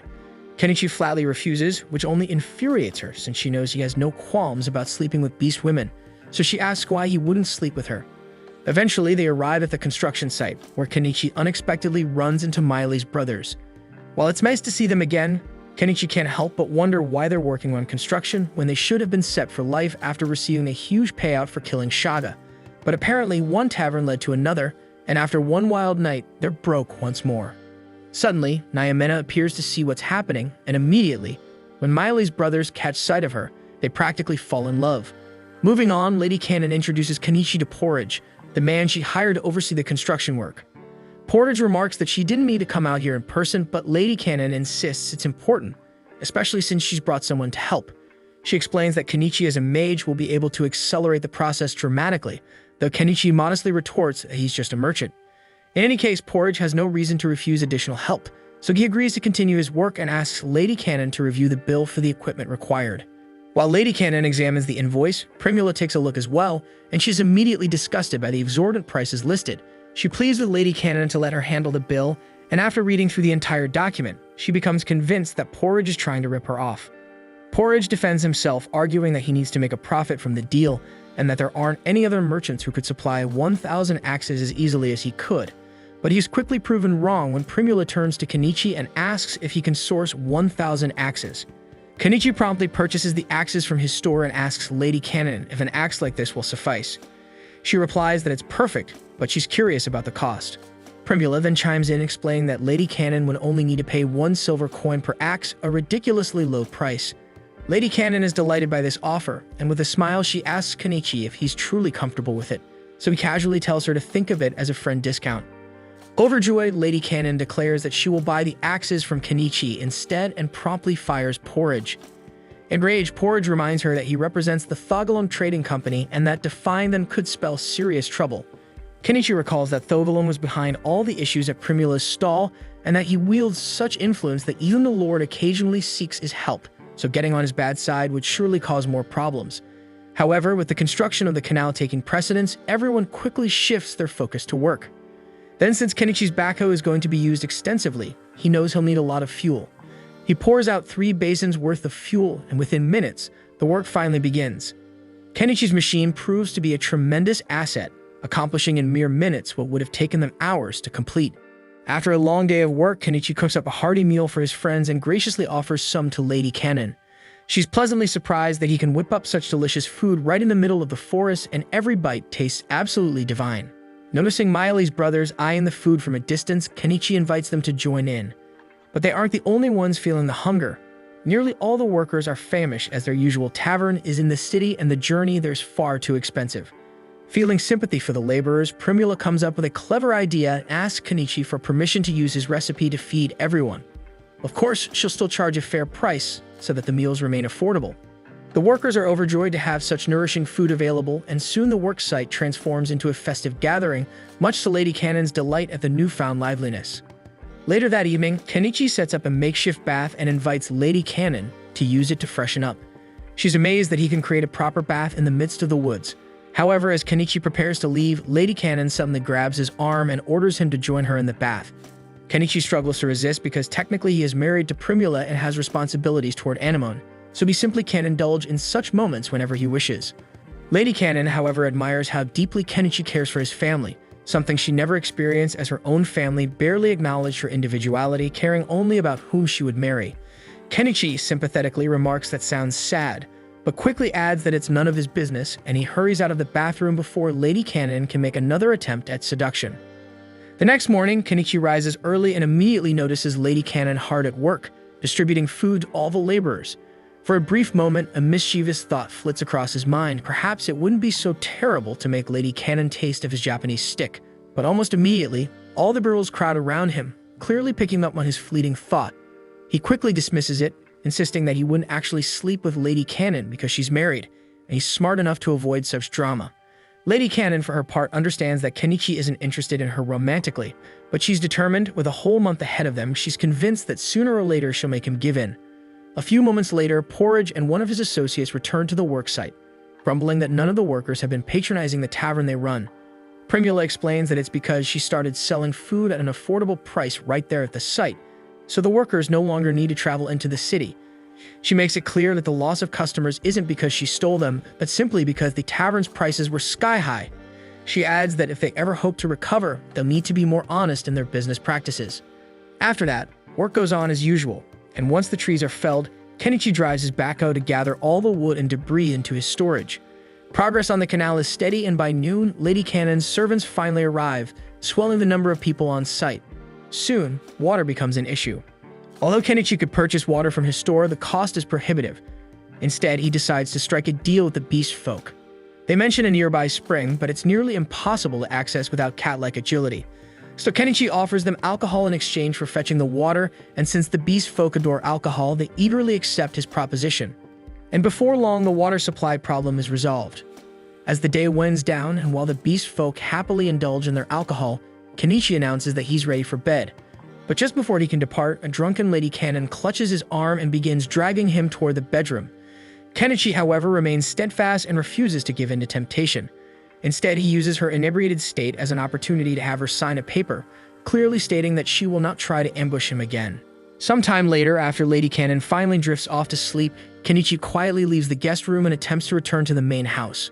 However, Anemone stops him, complaining that he still carries Lady Cannon's damn scent. Eventually, Mr. Eupatorium's section of the canal is completed just within the 1-month deadline and is officially inaugurated at a ceremony attended by the royal family. Kenichi had hoped to avoid the ceremony entirely, but Lady Cannon pressured him into attending. In the middle of the proceedings, she unexpectedly calls on him. With no choice but to demonstrate the unique magic that made the project possible, Kenichi summons his backhoe and puts on a little show for the audience. The crowd is captivated as he expertly balances a log on the end of the backhoe, a skill so impressive that everyone wonders where he learned to do that. After the ceremony concludes, Lady Cannon is approached by Viscount Thunbergia, who is incredulous that the mage who defeated Shaba is actually in Astrantia. He had been convinced that Lady Cannon would eventually lose her land and be forced to flee the country. Instead, she laughs in his face, joking that his remark is almost as funny as the excuse for the shaggy look and that Dan mustache on his face. Kenichi observes the exchange and assumes it's just another rivalry among nobles. However, Primula notices something unsettling. An old man is riding in Thunberge's carriage, the same man who was stripped of his status in Dahlia when it was revealed that he had hired Shabe to kidnap Primula. The following day, Kenichi meets with Mr. Eupatorium, Lady Cannon's husband, who wants to personally thank him for all the assistance provided in completing the project. He admits that he hadn't put much effort into maintaining his territory before, but after nearly losing it due to the tight deadline, he's determined to turn over a new leaf. He also mentions that there's one more matter he wishes to discuss with Kenichi. He found one of the pictures Kenichi sold some time ago and is keen to learn how Kenichi created it. Kenichi then proceeds to demonstrate the entire printing process to Mr. Eupatorium, who listens with wide-eyed excitement, hanging on every word. But little does he know that he's being schooled by the very man who makes his wife crave his damn cucumber. After Kenichi finishes teaching him how to produce the pictures, their discussion resumes. Mr. Eupatorium then expresses his desire to hire Primula to manage Astrantia's finances. Primula is deeply grateful for the opportunity, but realizing it might be too much for her to handle alone, she asks Mr. Eupatorium if she can seek her father's support. Mr. Eupatorium, well aware of how influential Mallow from the Mallow Trading Company is over in Dahlia, would be more than happy to have such an excellent merchant work with him. Yet he hesitates because establishing a connection with one of Dahlia's most influential merchants might provoke Thogalum to act. Kenichi, having heard plenty about Thogalum lately, questions why Mr. Eupatorium doesn't just kick Thogalum out of Astrantia, since it's clear he isn't well liked. Embarrassed to admit it, Mr. Eupatorium confesses that with the current budget in Astrantia, they simply can't afford a night order. In a battle against Thogalum and his men, they'd inevitably lose. But then Lady Cannon steps in and tells her husband that they actually stand a good chance of winning thanks to Kenichi and his magical machine. After all, he's her friend. Though Kenichi isn't fond of getting entangled in troublesome matters, he agrees to help fight Thogalum, if it ever comes down to it, given the gravity of the situation. Later that evening, Kenichi and his team return to their original location, and he sets about restoring their house. They also secure the high protection grimoire promised by Lady Cannon, paving the way for Anemone to soon begin her spell training. For now, though, everyone gathers to relax, taking a long, soothing bath under the stars. And while the group bathing together, Nyamena casually remarks that Anemone's impressive magic abilities must have come from her mother. Kenichi nods in agreement, and with a note of curiosity, asks Anemone if she knows anything about her biological mother. With a wistful sigh, she confesses that she has no idea because she was raised by a kind woman on the streets after her real mother passed away, and she doesn't want to search for her lost family because she's now content living with Kenichi, and not wanting to disrupt that bond.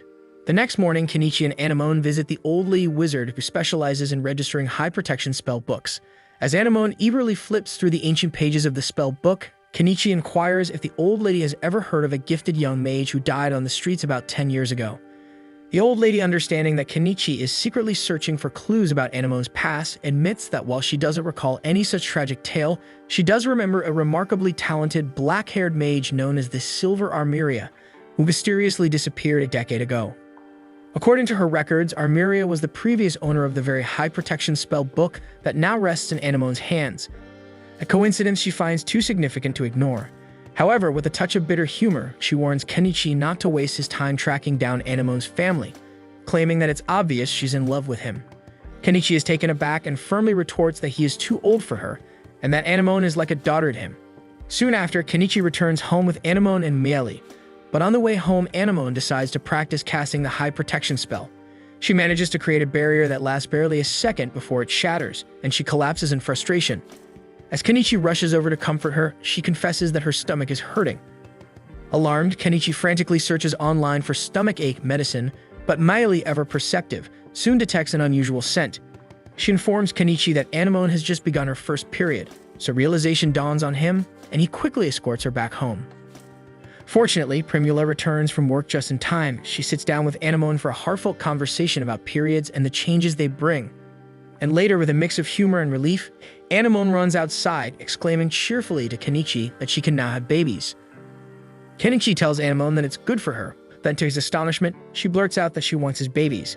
He spits his coffee out in shock and tells her firmly that she's at least 5 years too young to consider anything like that shit. Primula, however, is not amused. She playfully tugs at Kenichi's ears and asks if he's being serious.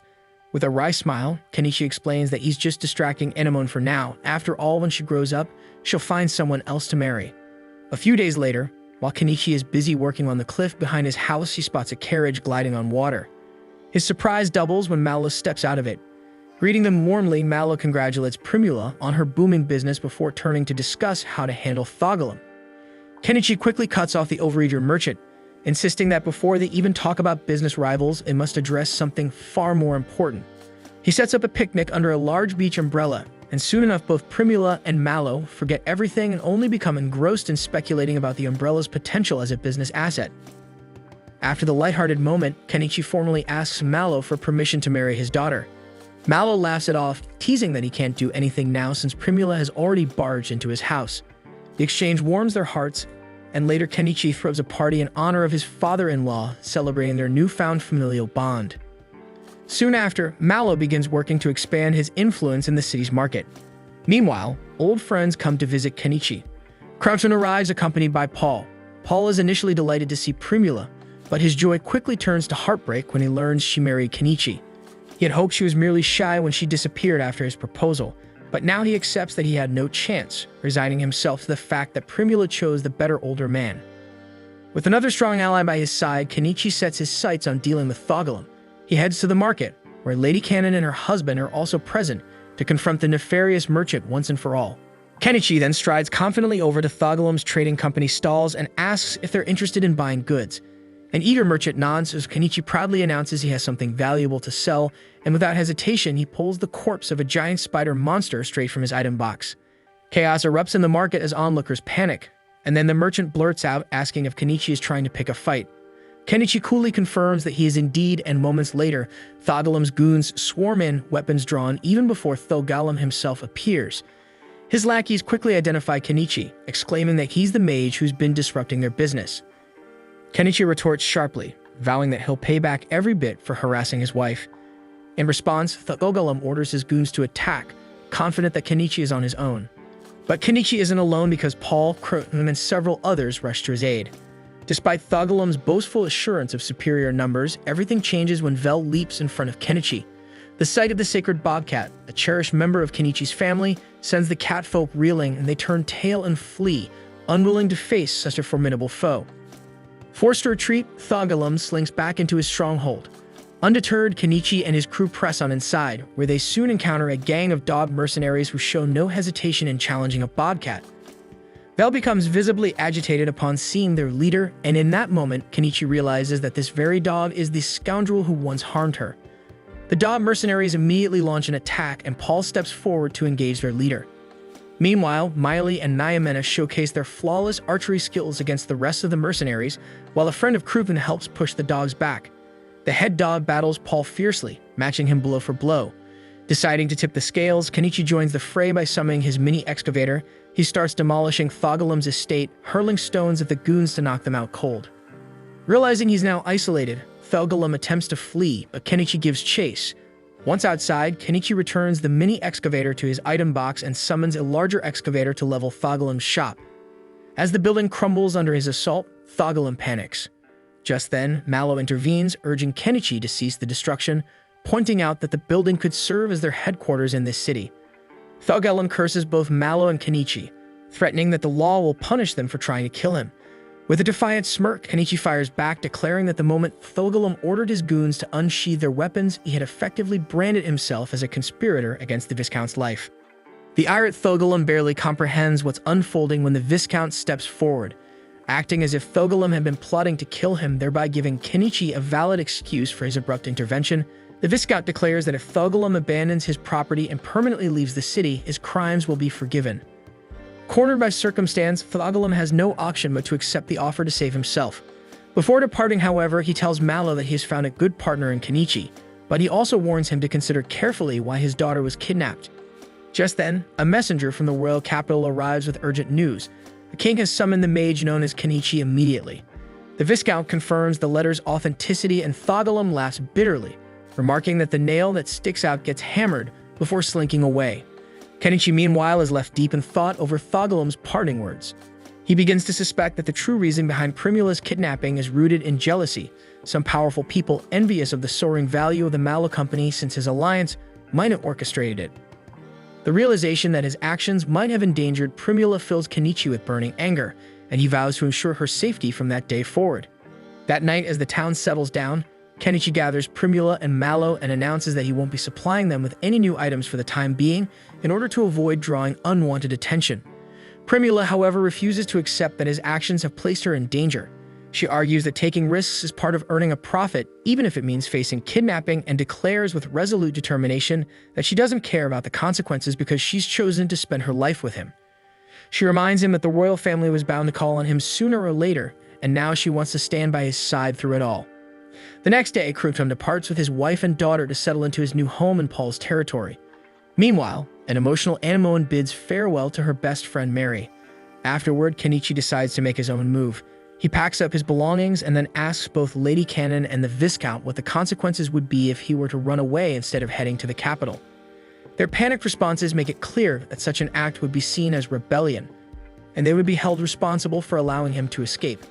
Realizing he has no viable alternative, Kenichi resolves to go to the royal capital, and his girls refuse to leave him, no matter what he says. The group eventually reaches the royal capital, a stunning city, albeit with a maze-like network of roads that causes Kenichi to lose his way. While wandering, he unexpectedly stumbles upon a patrol of castle guards. Quickly, he flashes the letter from the king, and after about an hour, the guards return accompanied by the princess and her entourage. The princess is overjoyed to finally meet the famed Kenichi, especially considering that only 2 weeks have passed since the letter was sent, leaving everyone astonished at how swiftly he arrived. Her advisors demand an explanation, and Kenichi casually replies that he simply drove here on his magical beast. At that, the princess becomes insistent, and she wants to see this magical transport for herself. Kenichi obliges by summoning his car, which exceeds all her expectations in beauty and power. She eagerly requests a ride, and although Kenichi agrees while driving, he warns her with a teasing edge that accepting rides from strangers can be risky, and jokingly tells her what if he decided to kidnap her. But to his amusement, the princess finds the notion thrilling and even says that she wouldn't mind being kidnapped. Realizing he doesn't want to risk becoming a fugitive, Kenichi prudently drives her back to the castle gates. Once there, as the princess disembarks, her advisors launch into a flurry of scolding over her choice to ride in an unfamiliar magic beast. They insist that if anything were to happen, the king would have them all beheaded until they learn caution. Unperturbed, the princess retorts that they should simply resign if they can't handle her behavior. Then, with a sparkle in her eye, she confesses that she truly likes Kenichi, and in a surprising gesture of affection, she tells him he can call her Lilith. She adds that since he has been so delightful to be around, she'll grant him any reward he desires. Kenichi pauses thoughtfully before asking Lilith if she would permit him to use a portion of the garden's land to set up a campsite. The request catches her off guard as she wonders why he wouldn't just stay in the castle's quarters. Kenichi explains that he has beast folk in his family, and many places do not accommodate them, so he wants to ensure they can all remain together. Understanding his predicament, the princess agrees to let him camp in the garden.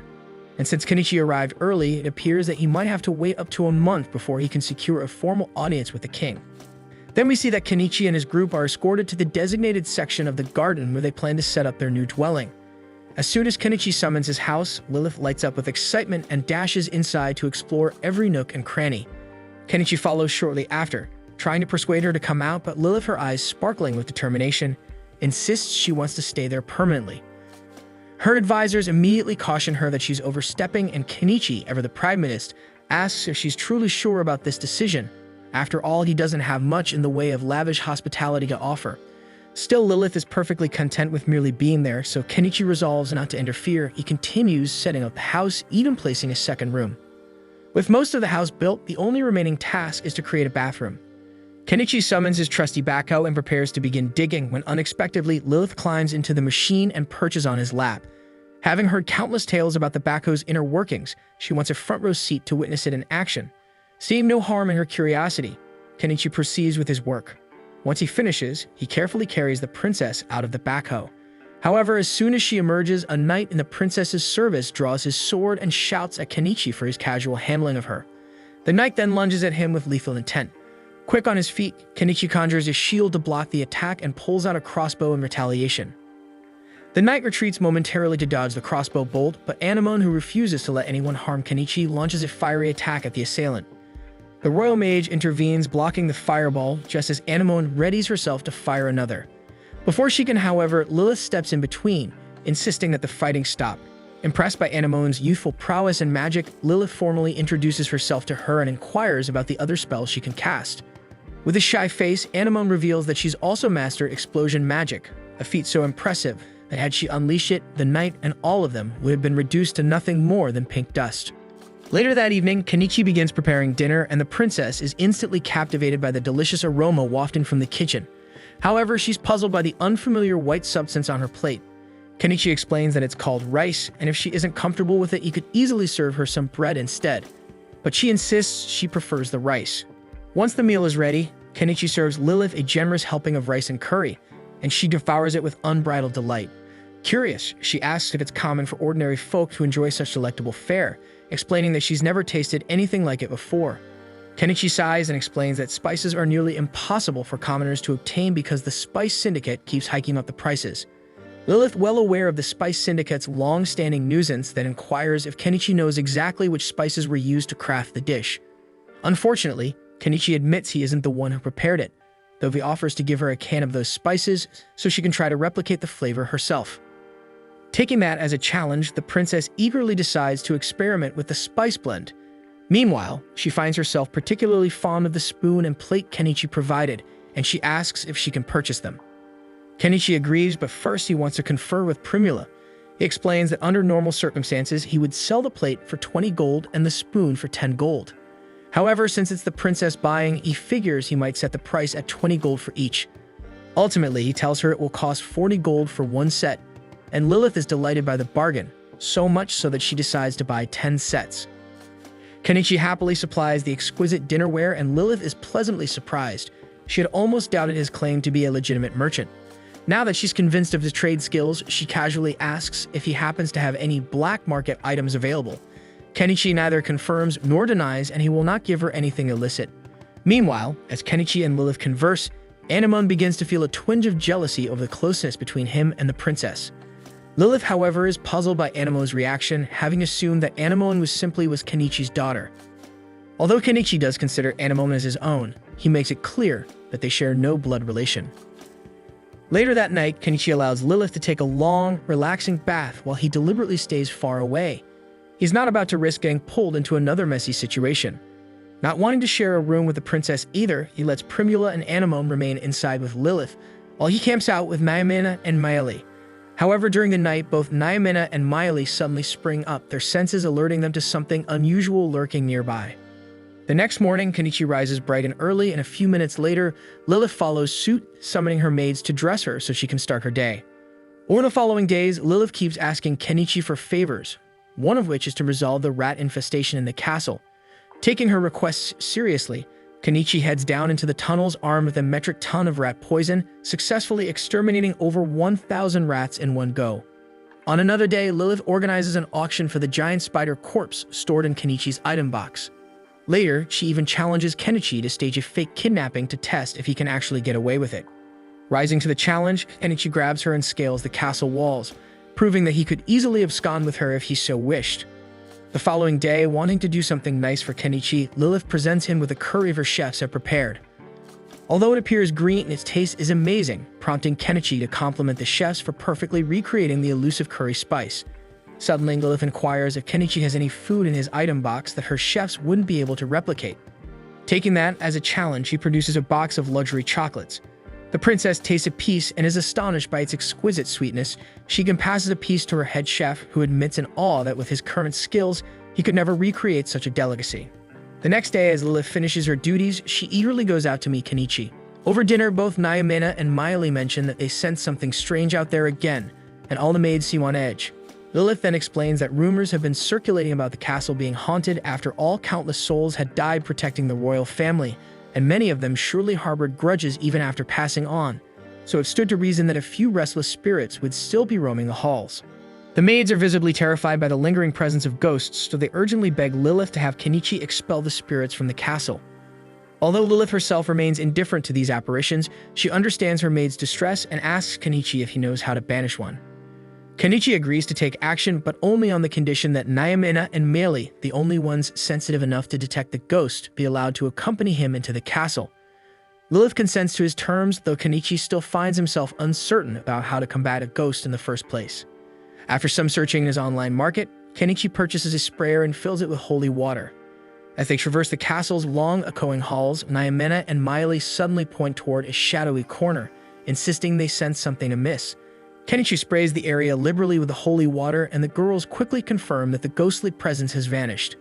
With that troublesome spot cleared, Lilith leads Kenichi next to the maid's quarters, where another spirit is reportedly causing unrest. Again, Nayamina and Meili direct him to the exact location, and he repeats the spraying process. This time, all the maids breathe a collective sigh of relief, reporting that they no longer feel the ghost's presence. Although Kenichi wonders if he's truly exorcising the spirits or if it's merely a placebo effect, he diligently continues his rounds, spraying holy water wherever the girls detect any residual energy. The final location is the queen's bedroom, a place of growing complaints due to restless sleep caused by an unshakable spirit. Nervously, Kenichi enters the royal chamber, but with Lilith's reassuring words, he proceeds with the exorcism. Noticing that Vel is fixated on a vase on the desk, Kenichi picks it up and tries spraying around it, but the spirit stubbornly clings on. Concluding that the vase might be harboring the ghost, he advises Lilith that it would be best if the queen removed it to fully rid the room of the specter. Grateful for his assistance, Lilith rewards Kenichi by granting him special permission to access any of the magic books in the royal library. However, strict rules prohibit removing any books from the library.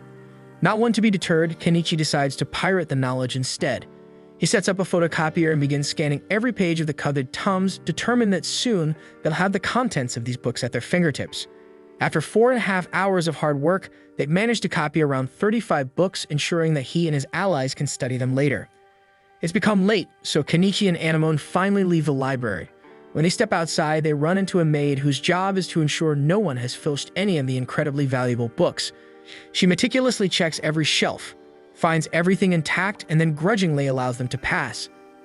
Later that night, Kenichi is summoned into a private room along with the princess and one of her maids.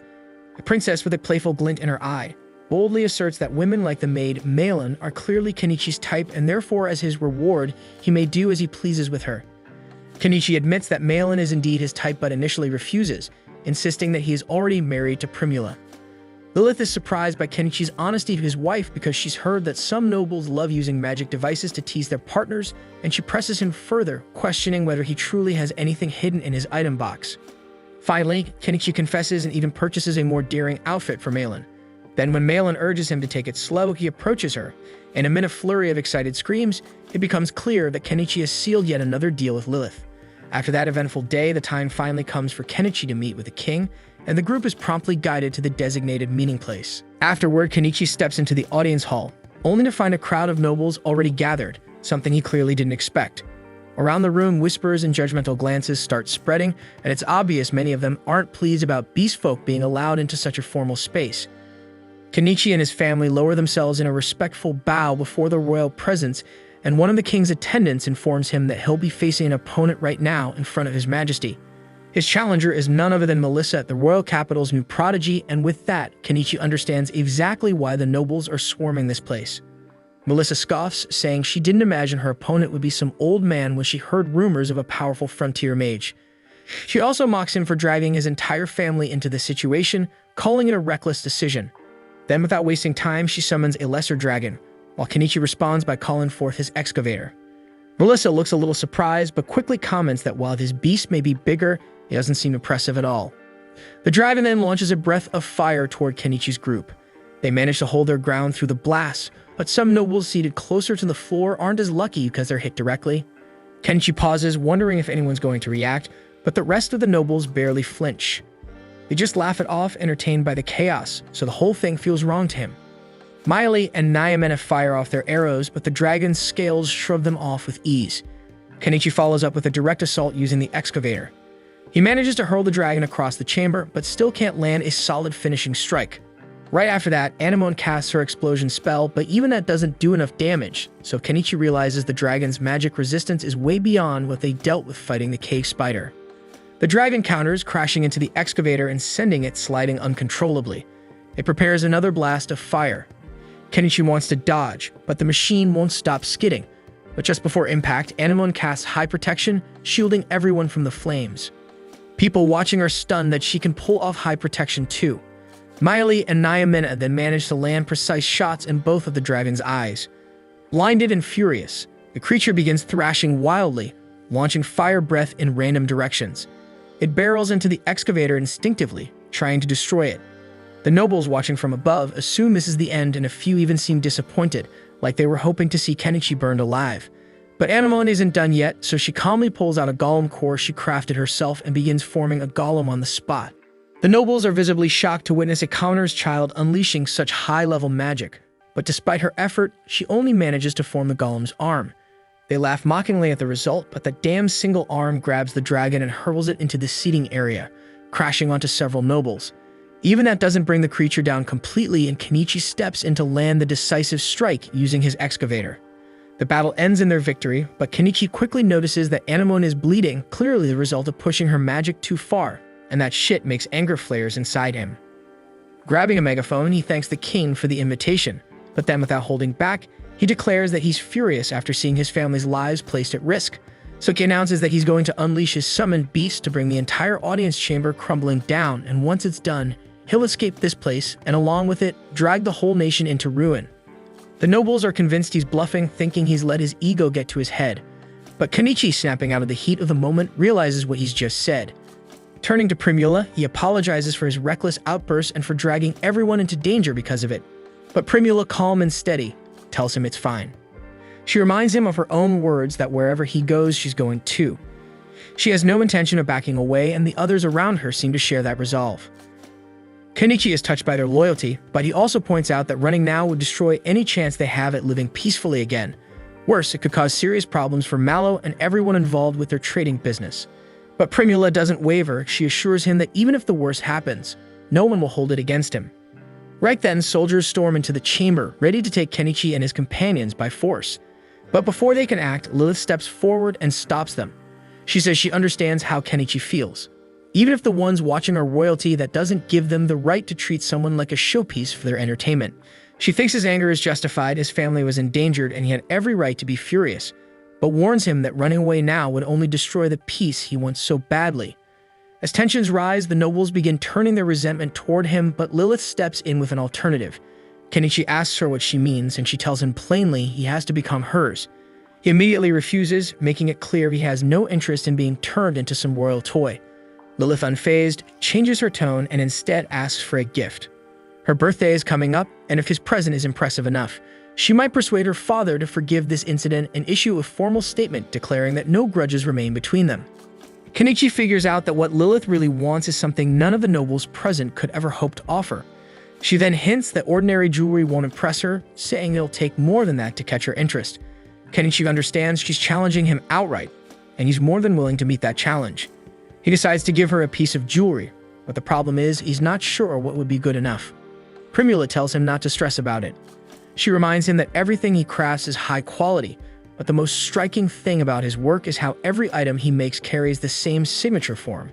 She encourages him to use that uniqueness to his advantage, and with that in mind, he decides to give Lilith a pearl necklace. Lilith is genuinely taken aback when she sees it because all the pearls are identical in color and luster, something that shouldn't even be possible. She's clearly delighted, though at the same time, the queen doesn't seem too thrilled. Jealousy quietly creeps into her gaze. Lilith then hands him a formal document, one that proves all his operations and clears up any potential conflicts. Kenichi isn't entirely pleased with the outcome, but since it resolves things peacefully, he accepts it. Still, he quickly catches the queen's sharp stare. There's no mistaking her irritation. She asks if he doesn't have anything for her as well, especially after giving such a stunning gift to her daughter. Kenichi casually replies that the necklace was simply an early birthday present for Lilith. The queen, not one to be outdone, states that her birthday is coming up too. That's when Kenichi recalls Lilith's words that the queen and her daughter tend to compete over everything. So he plays along, saying that he also has something prepared for her and presents her with another necklace, this one strung with even larger pearls. The nobles in the room are left speechless. They whisper among themselves, trying to estimate the cost. Some even think that if the queen demanded a gift like this from her subjects, it would bankrupt an entire region. The queen, however, loves it. Still, she insists she can't accept something this valuable without giving something in return. So she hands Kenichi a key. He looks at it puzzled, and she explains it's the key to her personal chambers, and he's welcome to spend the night with her whenever he wishes. Kenichi pauses, his thoughts dry and unimpressed, and he starts wondering if the nobles in this world really think they can repay priceless gifts with their bodies. But before he can even respond, Lilith cuts in, telling her mother not to joke around. Kenichi too asks if she's serious, but the queen changes the subject because she clearly doesn't appreciate the fact that he calls Lilith by name, but still refers to her by her title. So she tells him to drop the formalities and call her Amara, a short version of her full name Amaranthus. Kenichi agrees, and then he asks the queen if there's any old furniture lying around the palace. She says there is, and he coolly replies that he'll just take that instead of that damn key. The scene then shifts to the queen personally leading Kenichi into one of the palace's storage rooms. As he scans the place, he quickly realizes that the furniture kept here carries an incredibly high price tag, though considering these are royal belongings, it makes sense. While he casually begins moving the furniture out without much trouble, the queen watches with amused curiosity and suddenly asks if he'd be willing to carry her away too. Before she can take the flirtation any further, Lilith cuts her off, clearly fed up with her mother's antics. Kenichi meanwhile notices something unusual. A certain vase he'd once asked Lilith to remove from her room is sitting right there in this very room. The queen, noticing where his eyes landed, smiles and tells him that thanks to his actions, she's been able to enjoy proper sleep lately. That's when it clicks for Kenichi. The flower vase had been the reason behind her sleepless nights. She goes on to explain that after looking into it, they interrogated the noble who had sent the vase as a gift, and he admitted he knew it was cursed when he handed it over. Kenichi asks why anyone would do such a thing, and she answers him plainly. The goal was to kill her. She reveals that the man responsible was among the nobles who were taken out earlier by the lesser dragon's breath during the match. Kenichi immediately suspects that the queen might have arranged for their deaths in that chaos, but she gives no direct answer. She simply explains that the man was a known figure in the anti-royalist faction, a group that has long opposed the authority of the crown. She then says that lately the faction has been especially agitated due to the movements of Thunbergia from Achimans, one of their more desperate actors, holding the lowest ranks within the anti-royal group. He's been working behind the scenes, orchestrating underhanded moves to gain control over Astrantia, the neighboring land, and part of that effort included deploying one of his agents into the city. Kenichi immediately understands that she's referring to Thogalum, and the queen confirms this and adds that the anti-royalist camp has also built up networks of bandits and mercenaries to further their plans. Recently, Astrantia has also been pushing to annex Dahlia, another nearby region, and Kenichi realizes that the assault by Shaga's forces wasn't just a random event. It was part of a bigger play. He also learns that the queen already knows he was the one who took care of Shaga, and instead of being angry, she thanks him because that incident helped delay the royal faction's advance, buying them a little more time to stabilize the situation. Later on, Melissa approaches Anemone and asks where she learned to cast High Protection. In response, Anemone shows her a grimoire, explaining that she studied the spell from it. She mentions having heard that the book once belonged to someone named Silver Armeria. Curious, Melissa flips through the grimoire and then asks if Anemone can read the magical script inside. Anemone admits she hasn't learned how to read magical writing yet. Melissa, however, notices something embedded in the text. She deciphers a hidden message written in magic script and reads it aloud. It's a personal note left by Silver Armeria, saying that this grimoire was meant for her daughter Anemone, and she hopes one day her daughter will find it. Melissa looks at her and tells her to hold on to this book. It's something she should cherish as a keepsake from someone important. Before leaving, Melissa adds with a small grin that she won't lose next time. A few days later, Kenichi is officially awarded ownership of a place called Estilby Lakefront. As it turns out, the land he's received is the very area stretching out in front of his home. With land now under his name, he could no longer remain a commoner and was granted the noble rank of baron. Shortly after, we see him on the road again, this time riding in a van. He explains that he had to buy it because the princess and her maid decided to tag along with them. Then we learn that when Lilith asked her father for permission to go with Kenichi, the king refused at first. But then Lilith threatened to leave the royal family altogether if he didn't approve, and with no other choice, he gave in. Of course, the arrangement was made under the excuse that she would be monitoring Kenichi's movements just to save face. As they continue on a journey, they happen to run into Fuyu along the way. They take a short break to catch up, and Fuyu offers an apology for his previous attitude, now that Kenichi holds noble status. But Kenichi brushes it off and tells him to treat him the same as always. Fuyu also notices that Kenichi's family seems to have grown since last time. Then as Kenichi gets back on the road, he looks ahead with a calm heart, finally feeling like his quiet, peaceful life is about to begin for real.